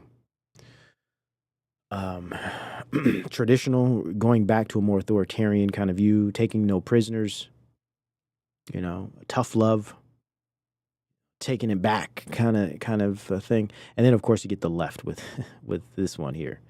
I think this is Kamala's stepchild. Yeah, Carl Benjamin. Thank you, handsome. Grin and bearing it. That's funny. Yeah. So there's the extremes, right? So you get both sides of this. And then we think, and I don't know if you guys saw recently, there's a shooting at Antioch High School, and apparently this is the shooter. And I thought this was, you want to talk about extremes.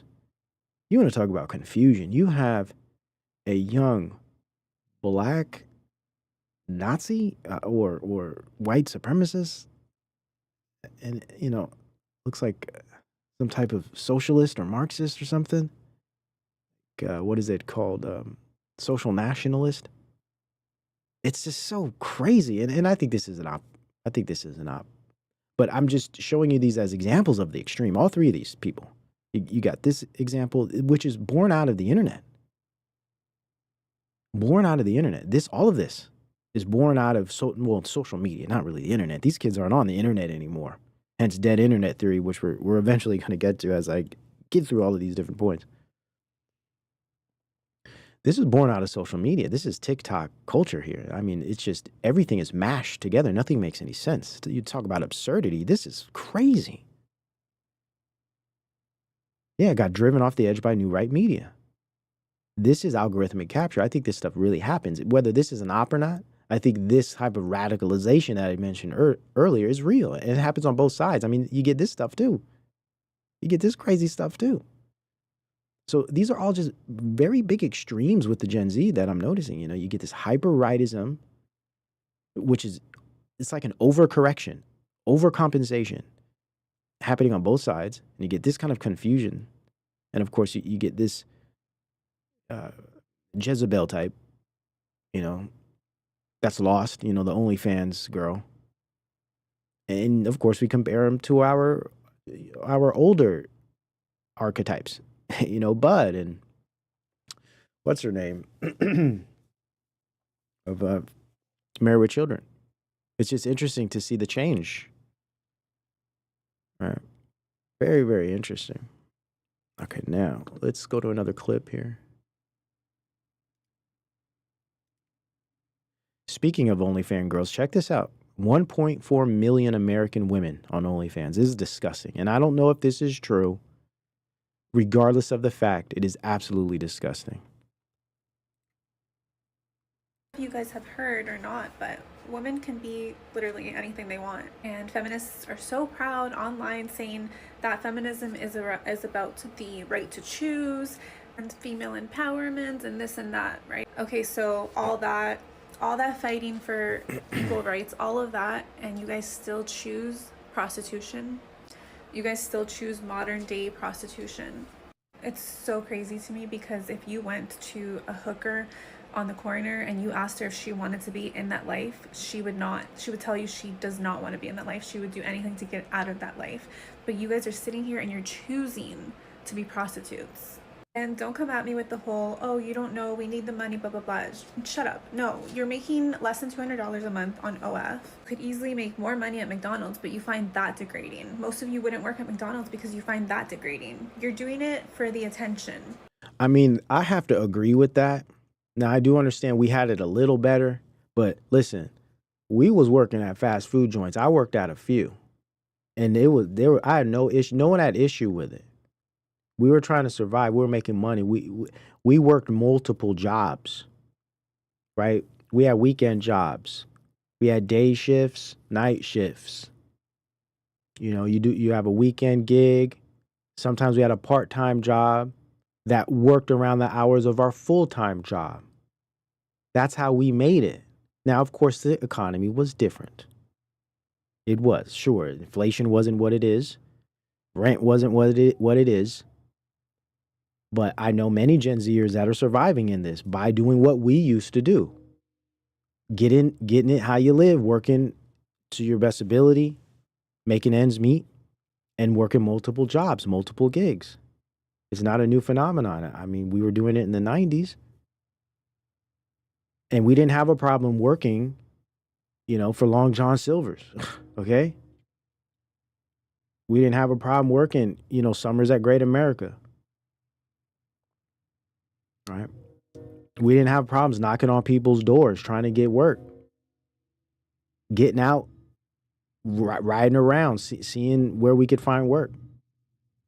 And now you got the internet and all this technology. It's even easier to do that. Of course, it's a different time, but there's ways to make these things happen. So I agree with this idea of you don't have to go online selling your butt. It's just ridiculous.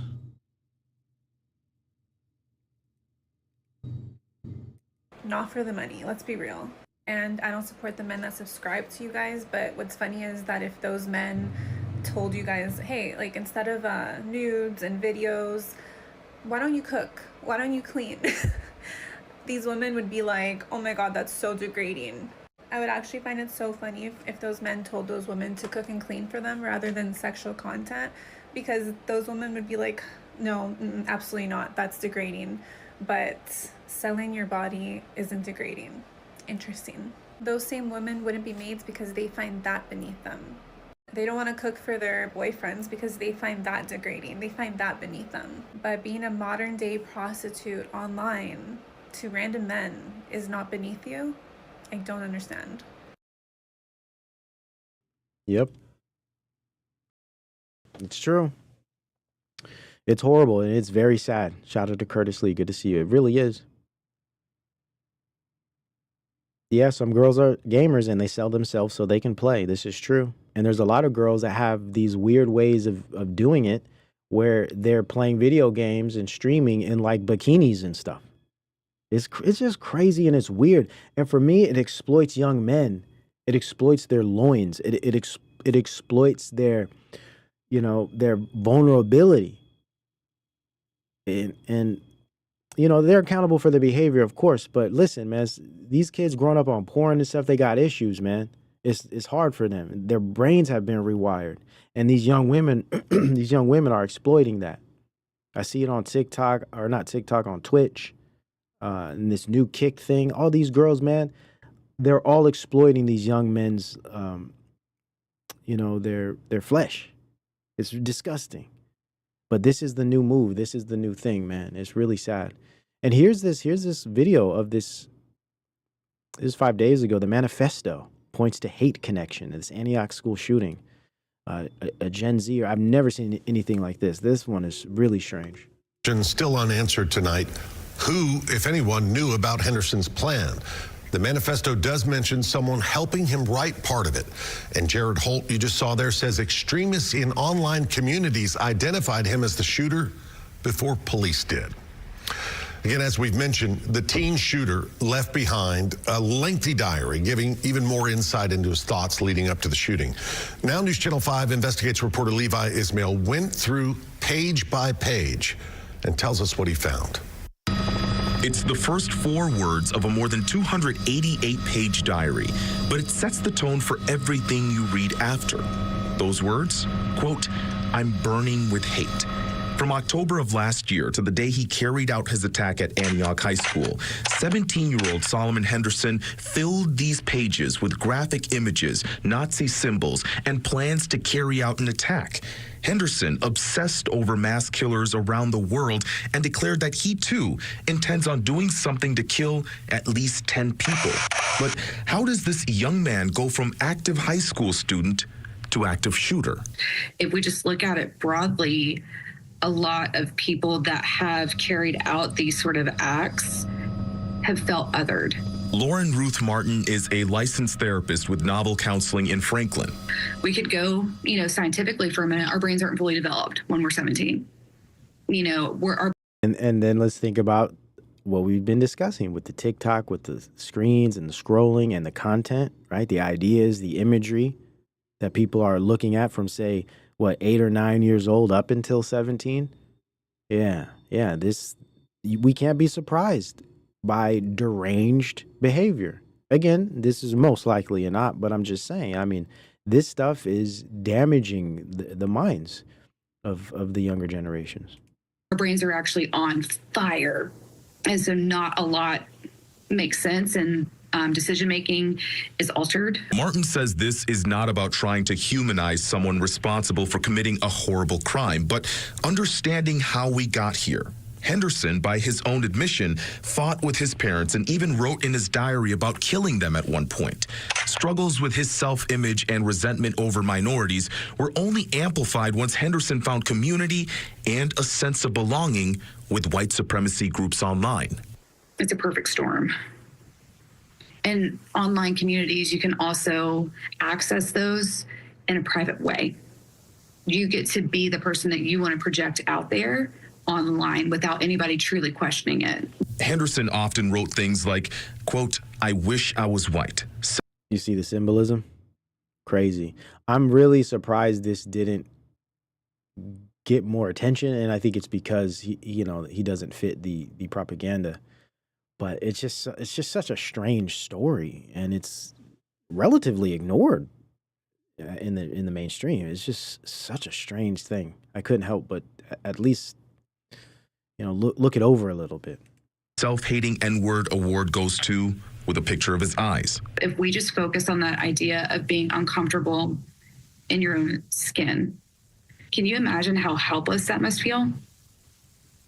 Because you literally can't change that.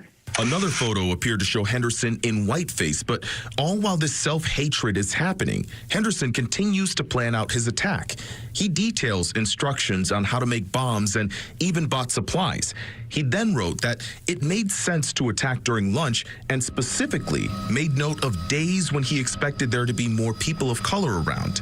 This is crazy. I really wish I knew someone who had more like local intel on this, to at least get an understanding if did this actually occur, because there's always that FF versus hoax scenario. Say there was some type of shooting. This, to me, this is straight up sleeper cell MK Ultra style intelligence stuff here. This story is really crazy. Now I do understand there's kids out there that are struggling and that have very strange experiences like this, but I don't know. I always lean towards some type of COINTEL intel kind of scenario when we see these, because they all have these like, there's too much consistency with a lot of these stories. They all the earmarks and the manifestos, and it just seems like an operation. But anyhow, let's continue. A very, very strange story. The strangest shooter story I've seen, and no one's really talking about it, which is fascinating. Just days before the shooting, Henderson began to spiral. He wrote, "I'm slipping," and talked about being nervous, scared, and excited at the same time. Henderson posted a final selfie with the caption, "4 hours to go." I think it's scary for us to acknowledge that given the perfect storm of circumstances, we don't know what we would resort to if we were in that much pain. Exactly. And that's what I'm speaking to, Emmanuel. He could be computer generated for all we know. We're not being shown anything. That's how it is. That's why I was saying it'd be nice to get some local intel, say someone that lives in the neighborhood or something, that knows people involved. But because, I mean, guys, when we see these stories on the news, they don't really show us anything. We get repetitive, chopper angles and views of the ground, and they repeat scenes over and over again, and we get these, photo reels. They don't really show us anything at all, ever. It's so bizarre. And we had access to such things like guns. Martin says while there are many nuances on how Henderson became radicalized enough to kill, this is a man who found connection in hate, and that should never be ignored. We're not humanizing him, but what we're using is this information to better inform how we can see people, how we can help people, how we can make our communities safer. With News Channel 5 Investigates, I'm Levi Ismail. Thanks, Levi. So very strange. I didn't do a deep dive on the story. It's very interesting, and I'm a bit compelled to, but there's just other things I have to focus on. It's such a strange story. Now, quickly here, just real quick clip here of Trump referring to Barron. He knew the youth vote, and there seems to be this propping up of Barron as this future, Gen Z cultural leader, as a continuation of the Donald. Barron, has anyone ever heard of him?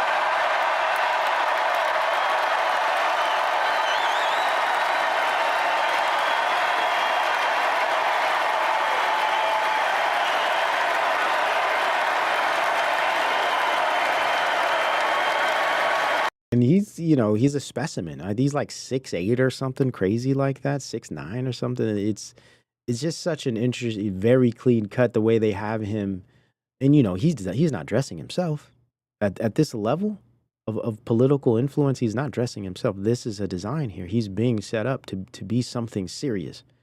And I don't know a whole lot about him. He seems to be rather soft spoken. He doesn't really have the personality, I think, for such a role. But we'll see, man. All I do know is, yes, 6'9", monster. All I do know is he's making all the connections with the streamers and all of this stuff. He's behind the scenes pulling strings, man, as far as the Generation Z culture is concerned. And that's where the influence is. That's where the future is. So he's a factor, something to consider.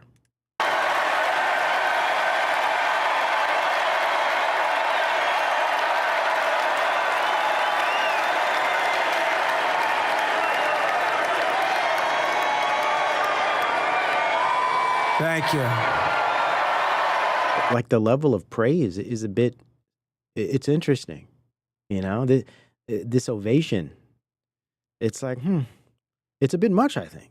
I mean, he's done nothing. Yeah, he's Trump's son. Trump got a bunch of kids. He's the darling. They're really building this kid up for something special. It looks like. He does look like Trump. He knew the youth vote. We won the youth vote by 36 points. And he was saying, Dad, you got to go out and do this one and that one. And we did a lot of them. And he respects them all. He understood them very well. And he said, Dad, you got to go out, do Joe Rogan, do all these guys. And we did. Yeah, I agree, Nana P. Good to see you, by the way. I agree. He might even he's being put up to be, he just seems like such a soft, kind little kid. We've all watched him grow up, this smug and kind of arrogant air he gives off. I think it's a performance. He has to play this role in this position. He has no choice, which is kind of the sad part. We did, and Joe Rogan was great. They were all great, right, Baron? They were all good. He understood the market. Yeah, interesting, isn't it? Very interesting how they're building him up. He's going to be a factor in the near future, I believe. I saw this here. Before I show you this article, let's look at this quickly so I could kind of preface it. And this is I saw this tweet here, and I thought it was interesting. It fit the discussion, and I think it does pretty good at describing what I mean by playing the extremes. A theme in this Gen Z progressivism talk we've been doing over the past several weeks. Gen Z is the most polarized generation by far. Simultaneously, the healthiest and least healthy, hardest working and laziest, spiritually intact and fully corrupt. The internet amplified the extremes. Isn't it interesting how you could find almost mirror images of certain ideas you might have had, and this is one. This idea of the internet amplifying these extremes, or I would say the algorithms, not necessarily the internet. The algorithms amplify these extremes. And Hulk has mentioned in his shows, it amplifies the sin nature, right? The algorithms and social media itself amplifies one's sin nature through what I would call normative narcissism, because narcissistic behavior, flesh-based, self-focused, self-obsessed behavior has an incentive now. It's expedient. It has an incentive online in the attention economy. So it does amplify the sin nature. New gens either become absolute specimens or the most abysmal peasants ever. Now, I believe there's a nuanced middle. I don't believe it's just these two extremes, but I do see these two extremes, and these extremes we've been discussing, right? Yeah, absolutely, Eric. I'll hit you up, man, as soon as I finish up here. Now, I thought this was an interesting take because we are seeing this separation. So when a lot of people rail against Gen Z for these reasons, they're usually talking about that other side. And this is an example here. This article here I thought was kind of hilarious and sad at the same time. Gen Z, Gen Z suffers from menu anxiety when dining out, with many too scarred to order their own meals. Like, that's not a generational thing. That's a section or a sector of the generation for sure. Let's turn this music down. Gen Z is having a tough time. Okay. This could be triggered by the cost of the meal, being overwhelmed by the options, or regretting. That was too fast. Or regretting what you ordered. Wow. I guess that has to do with insecurity. Wow. Weird. A new poll conducted by the UK restaurant chain Prezzo found that 86% of Zoomers felt this way. Among Gen Z and millennials, 38% said they wouldn't eat out before looking at the menu ahead of time. And 1/3 of Gen Z said they asked other people to order them to avoid social pressure. Wow. When you look at the massive size of menus at places like Cheesecake Factory, gosh, that was quick. Can you blame them? Yeah, the menu's crazy over there. I mean, there's many factors, I think, that play in. Being overwhelmed by the options. I just think this is a result of info glut that creates anxiety and not having an outlet, right? When we think of this type of wiring of the mind, it's exhausting. So you have to get to the point where you minimize as much information as possible. But, there's probably so many moving parts there. This one here, Gen Z represents the generation of people from age 13 to 28. 40% of Gen Z are struggling with mental stress, mostly from financial stress. But is this valid? In the past few years, Gen Z had to live through an economic crisis, geopolitical tension, global pandemic, and now AI threatening to replace them. Let's see. Mark of a 6-figure salary used to be the gold standard income. Many entry-level jobs. Oh, actually, I had a preface for this before I show you this. Let's look at this comment here. Kind of preface that clip. All right, where is this at? Oh, there's another one here too to show the extremes, right? U.S. Gen Z workers, high rates of marijuana consumption, reverse Flynn effect, and got worse education, right? So the Flynn effect suggests that generations over time increase in IQ. So the reverse of that would be as the generations develop, the general or average IQ lowers. And not only is it a reverse Flynn effect, lowering of IQ, but worse education on top of it. Can't use computers because they came of age post iPhone, so they're more application generation, opposed to understanding how computers work. I think this is the switch from internet or online desktops, laptops to phones, applications, and social media. Harbor strongly socialist viewpoints. This is true, at least in one side. Will blast you on TikTok. Must compete with AI and outsourcing. Entitled. Now, I think this is very true, but for a certain section of Gen Z, right? A certain extreme. These are very, I don't know about the reverse Flynn effect. I'd have to see some conclusive data for that, which I don't think exists. I've heard people say they have data. I haven't seen it. I'm not sure if I agree with the reverse Flynn effect. I think that it depends, right? I don't think it's like generation wide. But the worst education is true. The marijuana consumption is definitely true, or just some type of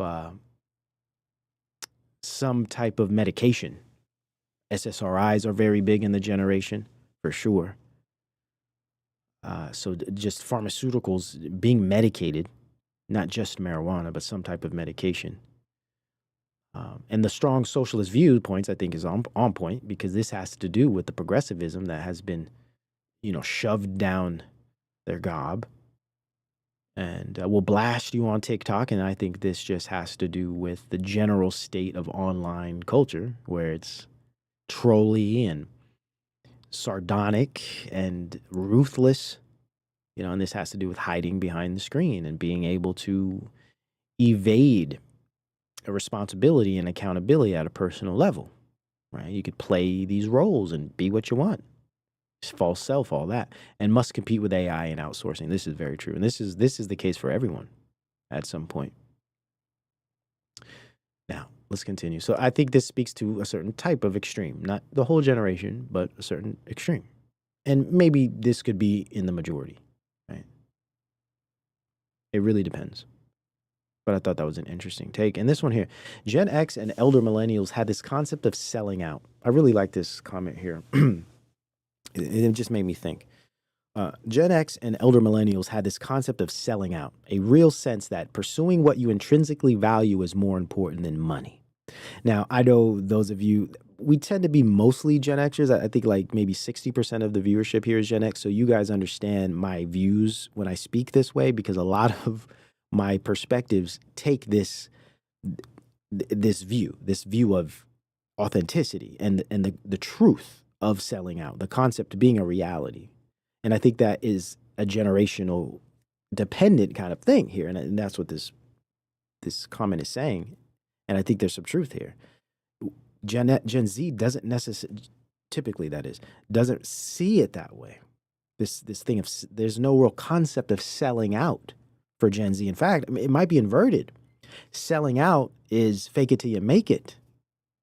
And millennials, millennials are like stuck in the middle. They're very much so influenced by Gen Xers. It depends on where you're at. If you're an older millennial, you're much more part of this Gen X kind of culture. If you're a younger millennial, you might be a little more influenced by the Gen Z. It really depends. Millennials are such a fascinating generation because they're kind of split into two groups, right? And they share a little bit of both sides. They play the middle rather well, just given the time they came up. I would say millennials are a little bit more closer. Actually, no, we can't say that. We can't say that. It's just there's just so many influences, and it really depends on the age. Okay, so if you're 38, you're definitely an older millennial on the cusp. Yeah, so you're definitely going to be more Gen X for sure. And again, that's not necessarily the case because it depends on your upbringing. How much technology did you have in your upbringing? Were your parents older? My parents, as boomers, were raised me more old school, right? So it depends. Like if you had young parents that were not more modern or postmodern, then it really depends on how you were raised up. Yeah, 40 definitely going to be more of a Gen X because you were coming up at a time pre-technological society. You were coming up during a time where we were still running around doing things. You still had a play-based upbringing, right? And you probably weren't coddled as much as some of the younger millennials were. So there's always going to be a little nuance. You have to consider that. Even with Gen Xers, I'm 1980, so I'm right at the last year of Gen X, according to what I believe is the most accurate one. Because some people say 78, 79, and then there's 80, and there's some that even say 83 or 82. Some say Gen X goes to 82, and the lowest one I saw was 78 or 77, I believe. So, maybe those of us born between 1977 and 1982, maybe we're our own generation. I'll even think of it that way because we're a little different. And some of the older Gen Xers are much different, right? But we all can share. We all can share understandings, especially when we consider technology and how it influenced us and had an impact on our lives and our homes. That's something we all can understand on. We all can come to some understanding about. But the nuance is how you were raised, what kind of technology did you have around, how old were your parents, what kind of culture did they practice, So there's always these variables we have to consider. So it might be true that we went overboard in dismissing the importance of money. Yeah, some of us, I know I was like that growing up. I knew I had to make it to survive, but I wasn't driven by it. Now, that changed a lot in the 90s, especially with Hollywood and hip hop and some of that culture, especially post like Puff Daddy era, ballin' and hustler culture, Jay-Z, and that changed quite a bit. But when I came up, hip hop was more political. It was more underground in the sense that it wasn't so mainstream. and it was more about it was more about machismo, masculinity, and being authentic, getting how you live, and all of that. So that changed in the 90s. And I think that's what influenced a lot of millennials to be a little bit more materialistic than some of us Xers were. But it's absolutely clear that there has been an overcorrection in which young people see money as way more important than it in fact is. Many see integrity as kind of a joke, and this is true. This is so true, because when you talk to some of these Gen Zers, especially those really into the influencer stuff, all they want to do is be rich and famous. I mean, fame and rich. Like this crazy crap you see, I got a Bugatti, all of this crap. Driving around Bugattis and, all of this nonsense. To Gen Xers is just foolishness, right? It's like, I'd rather get me a nice little Honda, so I can have some money to travel and take my woman out, and have a good time, and maybe buy myself some nice leather boots and a nice leather jacket, keep me warm through the winters, etc. Functional things that have lasting value that I could keep and exploit for many, many years to come. Right? Things that we could actually get some real use value out of, opposed to things that are here today and gone tomorrow. Right. So I think it's just an interesting comment. Overcorrection, I think, is true. And of course, it has to do with the influence of the economy too. Let's be real. The economy is crazy. It's absolutely crazy. It's corrupt. It's exploitative at a level that we've never seen. So I do understand this hatred for capitalism. I totally understand this. Now, I would argue socialism isn't the solution. Communism is definitely not the solution. But I do get the arguments against capitalism, for sure. But, we got to approach these things, I think, in a deeper way to understand that they're all somewhat integrated. There's the elements of all of these things. Now, so overcorrection in which young people see money as way more important than it in fact is. Many see integrity as kind of a joke, and that's for sure. Like integrity, authenticity, dignity, these are like antiquated concepts that have no real meaning. Yeah, Jeep, for sure. Jeeps are cool. Definitely. There's a lot of good I'd say affordable vehicles. Toyota, Toyota's good. I mean, even just a good old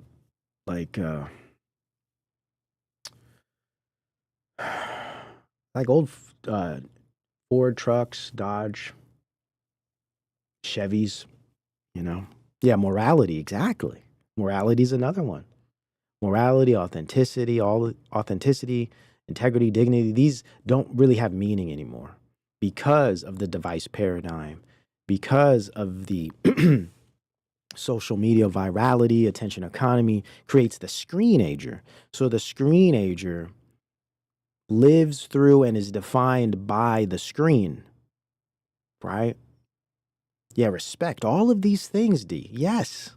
All of these things to some of us are just standard, no longer have much use and meaning. Because what does respect and morality and dignity and integrity and authenticity, what does this get you in the social media world?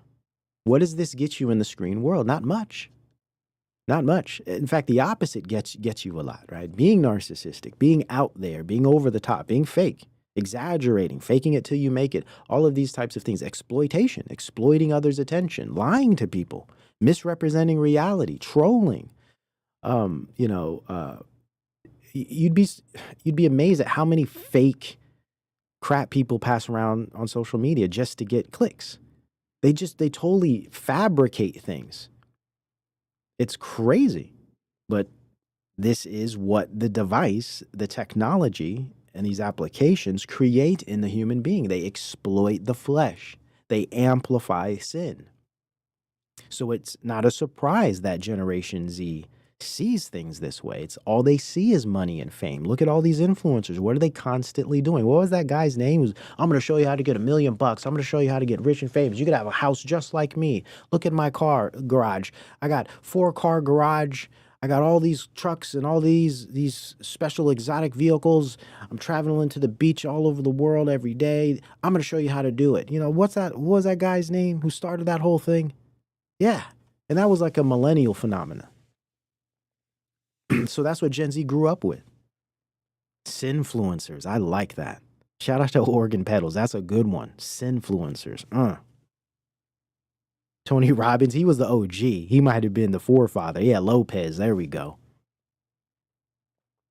Tony Robbins might have been the forefather of that whole thing. Yeah, Ty Lopez. Yeah. Yeah, scammers. Straight up scammers. So when you grow up, and Mr. Beast has turned it into like a children's version of it. He's no different. Mr. Beast is a Ty Lopez. He's just, you know, adjusted for child viewership. Yeah, that's fire. Sinfluencers. Man. So yeah, this is what Gen Z grew up with. And then followed through with Mr. Beast and Andrew Tate and all this crap. Grifters, straight up. Exploiting people's attention, exploiting people's emotions and the red pill and all that, exploiting the male rage. Right? This is what they grew up with. So how can we blame them? We can't blame them. Right? Like, product of your environment is true. And this idea of integrity is not in fact a joke, and the inability to recognize values that are more real than money is a form of spiritual retardation.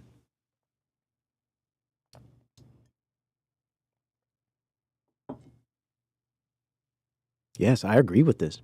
The inability to recognize values that are more real than money is a form of spiritual retardation. It's probably would have used it different words, but I mean, yes, this is true.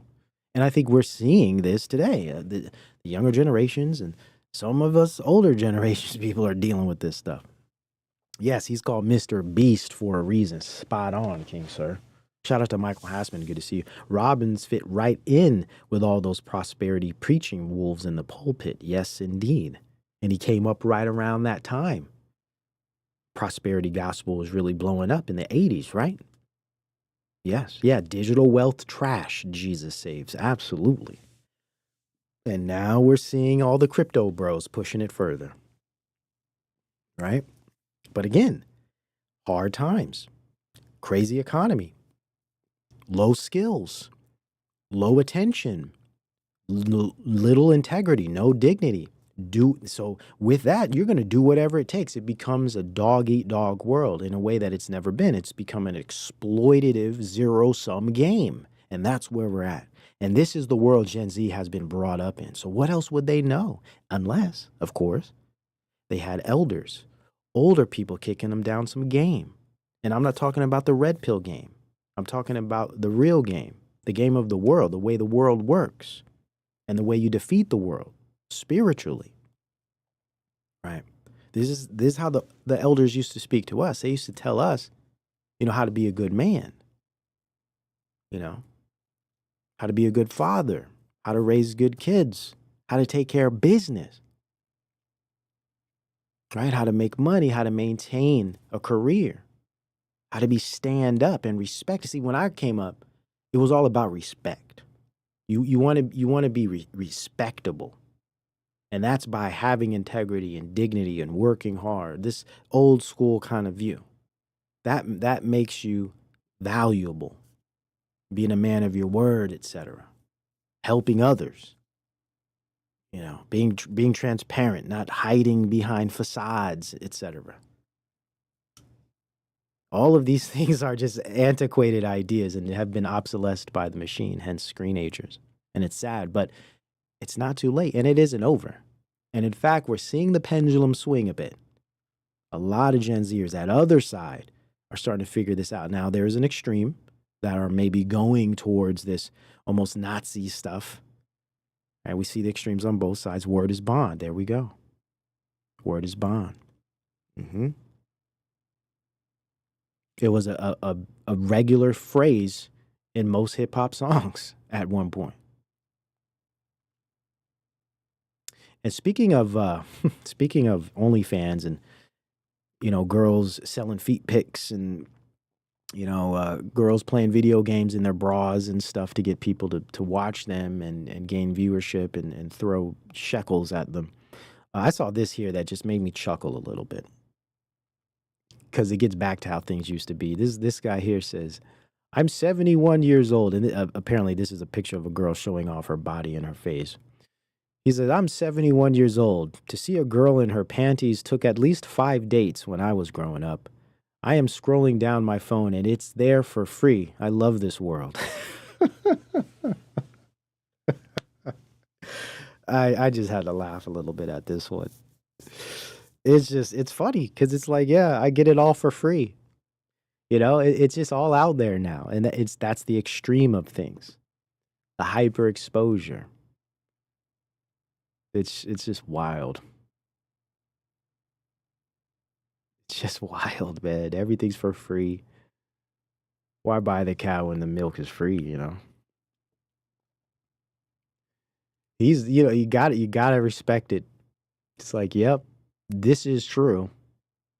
This is where we're at. So now let's continue this clip here about the financials and one reason why Gen Z might be obsessed with money, opposed, or I guess in addition to the culture of Ty Lopez and the Tates, etc. There's another side to it too that is, I guess, reasonable or rational. Let's look at this clip here. The benchmark of a 6-figure salary used to be the gold standard income. Many entry-level job seekers find themselves in a catch-22. In order to get experience, you need a job. But in order to get that first job, you need experience. Over a third of employers refrain from hiring recent Gen Z college graduates in favor of older employees. People making well over 6 figures are still living paycheck to paycheck. So true. 6 figures isn't a whole lot anymore in certain cities. And to say that is crazy. To even think that's possible is crazy. Right? But this is how topsy-turvy and upside down this economy has become. Hence the transition. This is why we're moving towards this new digital economy that is going to retract a lot of the problems, but there's strings attached. That's my biggest issue. There's going to be too many strings attached. And when people might have to sell their soul for certain things. 90% of organizations are concerned about employee retention. Our parents would get pensions, they would work for a company for a certain amount of time, retire, and be paid for the rest of our lives. So the incentives have shrunk, and so the loyalty is just not there.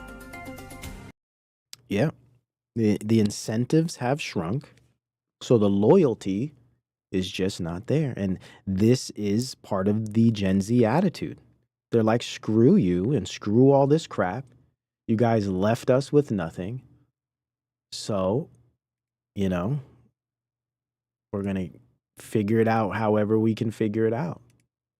Now, I wanted to go through this R&B clip here. Let's go for it. We'll go a little longer just to get through this R&B clip because it really rounds things out well. Now, there are a few curse words here. I want to warn people now. There are a few curse words here. It's a 9-minute clip, so I wasn't able to really get through it and edit it up. That was my goal. I just didn't have enough time. So there are some curse words in this. Not a lot. I think maybe 3. But this is a really cool little clip here.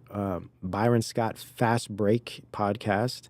This is one of the singers of Boyz II Men discussing R&B's golden era and how it's over and how the next generation has fallen to the algorithm and streaming giants. And as I play this clip, it's going to really solidify and round out everything we've talked about today, as well as harken back to prior or previous episodes. I thought this clip was really, really cool. And it kind of gave me a little bit of nostalgia. And this is Sean Stockman of Boyz II Men here. So check it out. Shout out to Regmont. I see you in there, bro. You're going to really appreciate this clip here. Being a professional musician and producer. I was hoping you'd be able to catch this so you could see it. All right, let's check this out. It's kind of been lost. Yeah, let me say something because I talked. R&B has kind of been lost. Yeah, let me say something because I talk to my kids about this all the time and I kind of laugh because they got it because they agree and they go, "You're right," and I'll talk to like say my daughter's little girlfriends and stuff like that, and I say, I really feel bad for y'all. I'm driving them. That's a way to start the conversation. Right. Really feel bad for y'all. Yeah, I feel bad for y'all, man.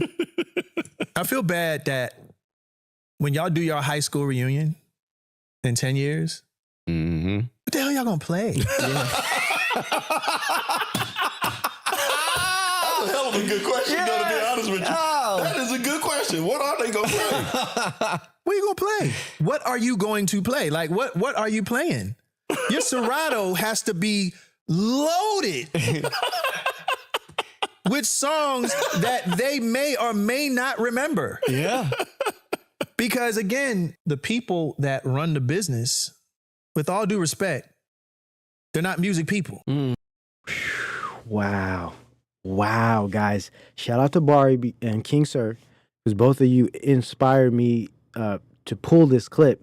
It just, as I'm just constantly researching for different clips and watching all types of stuff that I feel can be well integrated into the discussions. And both of your points yesterday about nostalgia and Bari bringing up the importance of music, this just gelled well, right? So I'm thinking like, yes, Matt, what are you going to play? What really?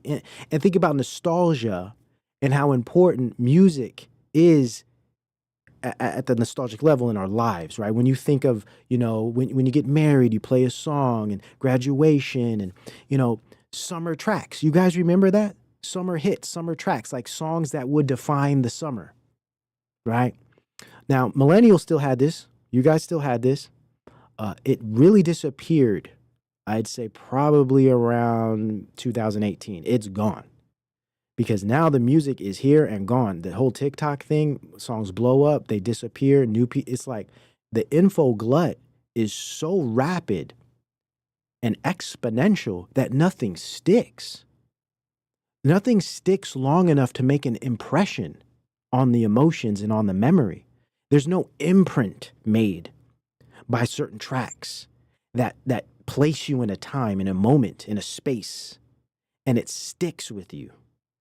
And it sticks with you such that it lasts throughout your life. And when you hear that song, it's going to put you right back there, right? See, those of us that might be older, we have all types of songs that do this to us, right? And songs would define, eras and moments and seasons. That's gone. What are you going to play? What are you going to play when there's a new popular track, a new viral song every other day? What are you going to hold on to? What are you going to look back and remember? Getting back to this idea of memory and nostalgia, and the connection of memory and nostalgia, and how you can be nostalgic and have this nostalgia for something you didn't experience. And I think part of this is that there aren't these imprints, these impressions made on the psyche and the emotions through sound and culture.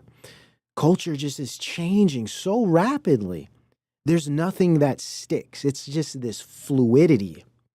It's like a fire hydrant that's just blasting the generation with constant content, that nothing really forms any culture of lasting power. Culture is just this rolling wave, right? And that is a bit sad. Hey, yo, play that TikTok song. Rainbows. Oh, I love it. Exactly. That's a perfect, in a sentence or in a comment, right? That's a perfect way to do it. Hey, yo, play that TikTok song. Which one? I don't know. Just that one that was viral that one time. Right? Like, we can laugh about it, but it's actually sad. And again, you can't really know what you've never had, right? But it is something to consider, given those of us that are a little older know how significant some of these things are regarding memory, music, and nostalgia. Okay, he really breaks it down here. This is a cool clip. None of them. Like the guy that runs Spotify, who, by the way, just made $6.8 billion. Quickly, that was a very good point. None of these people in the music business now are musicians. They're not really connected. It's now techies, right? And engineers and technologists that are running these, I guess, the music industry now. It's so far removed from music, it makes sense why it's operating so robotic-like. Because musicians are no longer in control of music.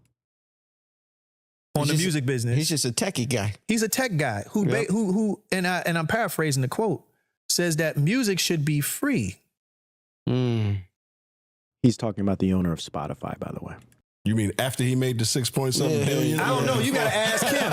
Or before he made the 6-point-something billion? I guess you got to ask him. But my point is that the reason why that guy made $6.8 billion is because he has a formula. Let me grab onto a wave, use it up. Next. Throw All it right, away. cool. Got it. Next. Because he ain't sharing that ad revenue with the artist. Yeah. He ain't sharing those deals that he cut with the labels with the artists. Wow. When they supposed to. Who came up with the fucking math of paying an artist 0.0001? Yeah. 6. Wow. So is the issue the labels? Yes. Because they fell into it. Yeah. Because they're caking off of it too. I drive by those label buildings all the time. Their lights are still on. Yeah. So somebody's making the money. Yes, Meanwhile, artists are complaining. And the artist will get 2 billion streams and only make $50,000. That's weird. That don't make nobody sense. see. Don't make sense. But again, it's sentiment. Like, this is why a song like I'll Make Love to You now probably wouldn't work. I say probably wouldn't work in 2024 because everybody just want to fuck. You know what I'm saying? You got a good point. Ain't nobody really trying to court and get to know a woman. Walk up to him and say hi. And not DM them, but talk to them. Go to PrizePick.com and use code BPrizePick guaranteed. I love you. Receive. That's all you have to do. I'm gonna use an example. Shout out to Disney. I love you guys. Okay, we love doing Eat It to Beat every year. So basically, he talks about how Disney has taken over Marvel, and he's a comic book guy. And I used to love comics as a kid, so I kind of understand this. But how, since Disney took over Marvel, the comics suck, and he's using it as an example to build off of the music industry no longer being controlled by musicians. The comic industry is no longer controlled by comic people. As Disney bought Marvel, you knew it. Yeah. The movies were shit.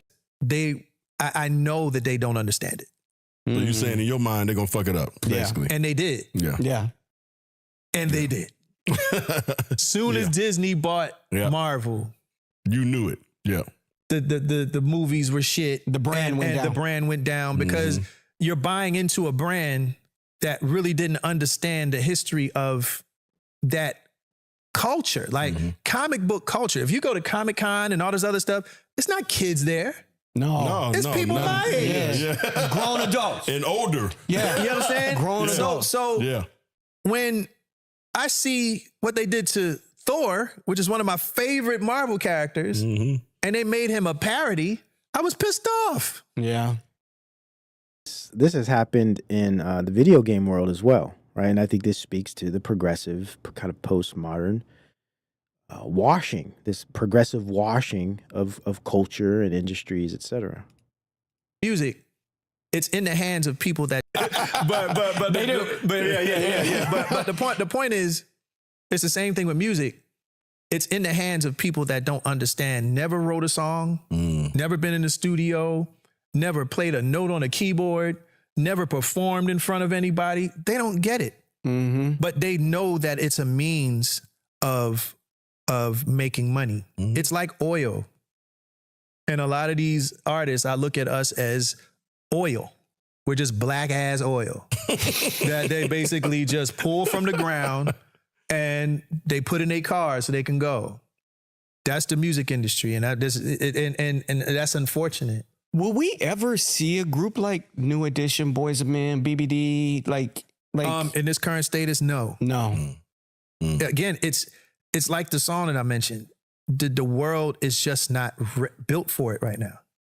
It's just very important point. It's not built for it. Literally, it's been redesigned. The infrastructure is new, right? The way music is made, right, is new.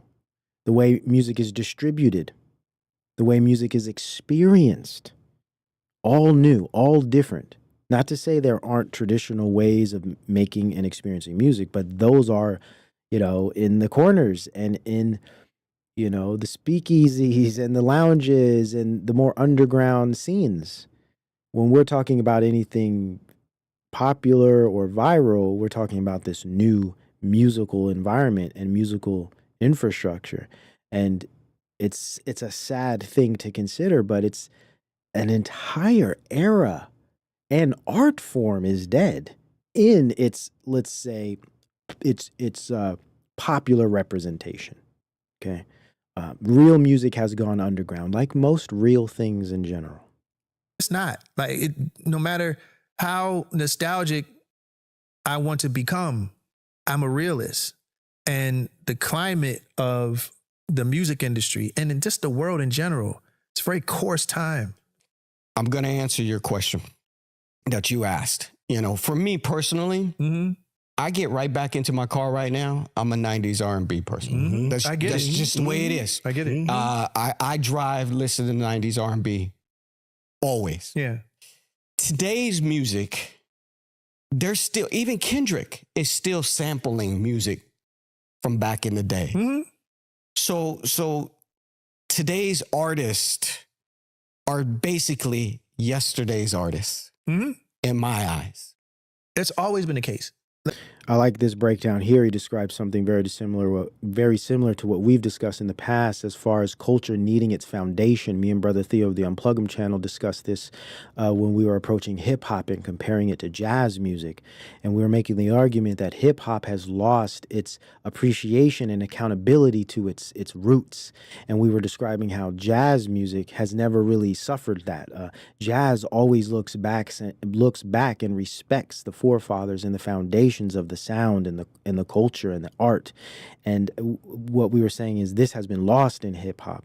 The importance of respecting the eldership and understanding where you come from, and more importantly, the consistency of sound and the relationship between sound and culture and meaning and purpose that continues the art form on in an authentic way. It's lost that authenticity. It's lost that consistency. It's lost that respect and connection to its past. It has no familiarity with its foundation anymore. So it becomes this ever blossoming new thing that has no legs to stand on, in a sense. Like, there's a reason why you like Beyonce, because she reminds you of somebody. Whether it's Tina Turner, whether it's Etta James, whatever. Yeah. You like Usher because he reminds you of somebody. Michael Jackson. You James like Brown, Chris somebody. Brown. Yeah, somebody. You like Chris Brown. Right. Yep. Because he reminds you of somebody. That's what it's supposed to be that way. You liked Kobe because he reminded you of somebody. You know what I'm saying? Yeah. Julius Erving. The doctor. Yeah. You know what I'm saying? Like, part of the reasons why we liked MJ, because he reminded me of Julius. The doctor, yeah. Yeah. Like, we all pull. Yeah. That's what you're supposed to do. Yeah. The things written before time is written for our learning. That's a scripture, right? So it's one of those things where it's like, we're supposed to pull from the OGs and then just take what they did and move it up. Yeah, try to make it better. The problem with music is that these kids refuse the connection. It's not that it's not there. It's just that they just refuse it. They don't want to learn it for some reason because they feel like they don't.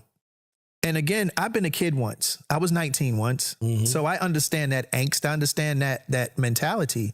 But when the OGs spoke, I shut the fuck up. Yeah. And listened. So, You know what I'm saying? when do you think that changed, though? Where along the lines here did that change? Again, we are influenced by who runs the culture. The culture is not run by people who understand history. I'm not saying there's not good music out there, because there is. There's a lot of good music that I do listen to. But there are artists you never heard of. Or that you don't really check for because they're not in the forefront. And that's why guys like Kendrick is so great, because he's been able. Very, very interesting. important, right? Always getting back to culture. Yes, Lawrence, a referent. There has to be a referent. There has to be a constitution historically that you refer to, that you build off of. You got to build off of what the pioneers have set. Now, and I think this is technological, we don't need those foundations. We have computers, we have all types of, now AI, we have all these new systems where we could just make up and mash up stuff, and mixed with the creative element or the creative destruction element of that is the disconnect with the past, the separation between the eldership and the youth, the generational divide, the old head don't know nothing perspective, as well as, these young kids don't know nothing perspective, right? We're at odds with each other. So there is this disconnect. So they're like, screw y'all, we're going to make something new. But on top of that, they're not really trying to make anything good and authentic. There is no integrity and dignity. There is no respect for art form. Everything has become pure performance and normative narcissism. Everything has become fake it till you make it. Everything is rooted in trying to accomplish some level of fame in the attention economy. The attention economy and the exploitation of the flesh and the amplifying of sin and one's narcissistic nature removes all meaning and purpose in making good art. And I think that's what's really happened. We're so disconnected from what making things, what being creative actually is. It's even deeper than music. It's the human creative element has been warped, has been disrupted. I would say has atrophied because of the device paradigm and our flesh-based normative narcissistic behaviors and our preoccupation with people's opinions and views and, trying to be something that no one really wants to be. People just think they want these things because it's what the screen tells them. Outsourcing the mind, yes. Yes, they have an AU chat box group singing their original songs. Yeah, it is this technological takeover that brings a new sense of ease, low energy, low effort. I mean, why try anymore when you could just push a couple buttons, right? And that's where we're at. So I appreciate you guys. I kept you a little longer than I wanted to, of course, but I really had to finish it off with that clip. I worked hard putting the show together, and that was the solidifying clip to kind of round things out and touch on some of the topics we mentioned yesterday. So I appreciate you guys hanging with me and lasting through the morning show. And I'm going to get myself out of here. I appreciate you guys being here. Shout out to the chat, all the mods, all you guys. I'll be seeing you guys next week for a whole new week of The Wake Up Show with yours truly. And of course, those who follow the work on the main channel, I will see you guys Friday. Shout out to the patrons and the locals and everybody who supports the show and keeps things going. I appreciate you guys. Peace and blessings to you all.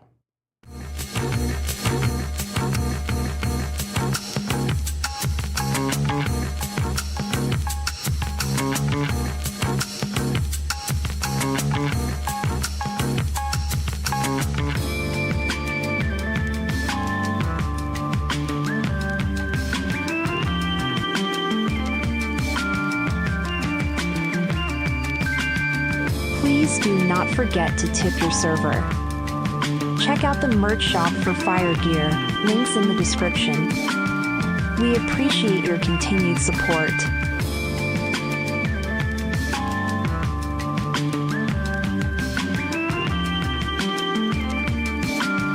All praises to the Most High.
appreciate your continued support.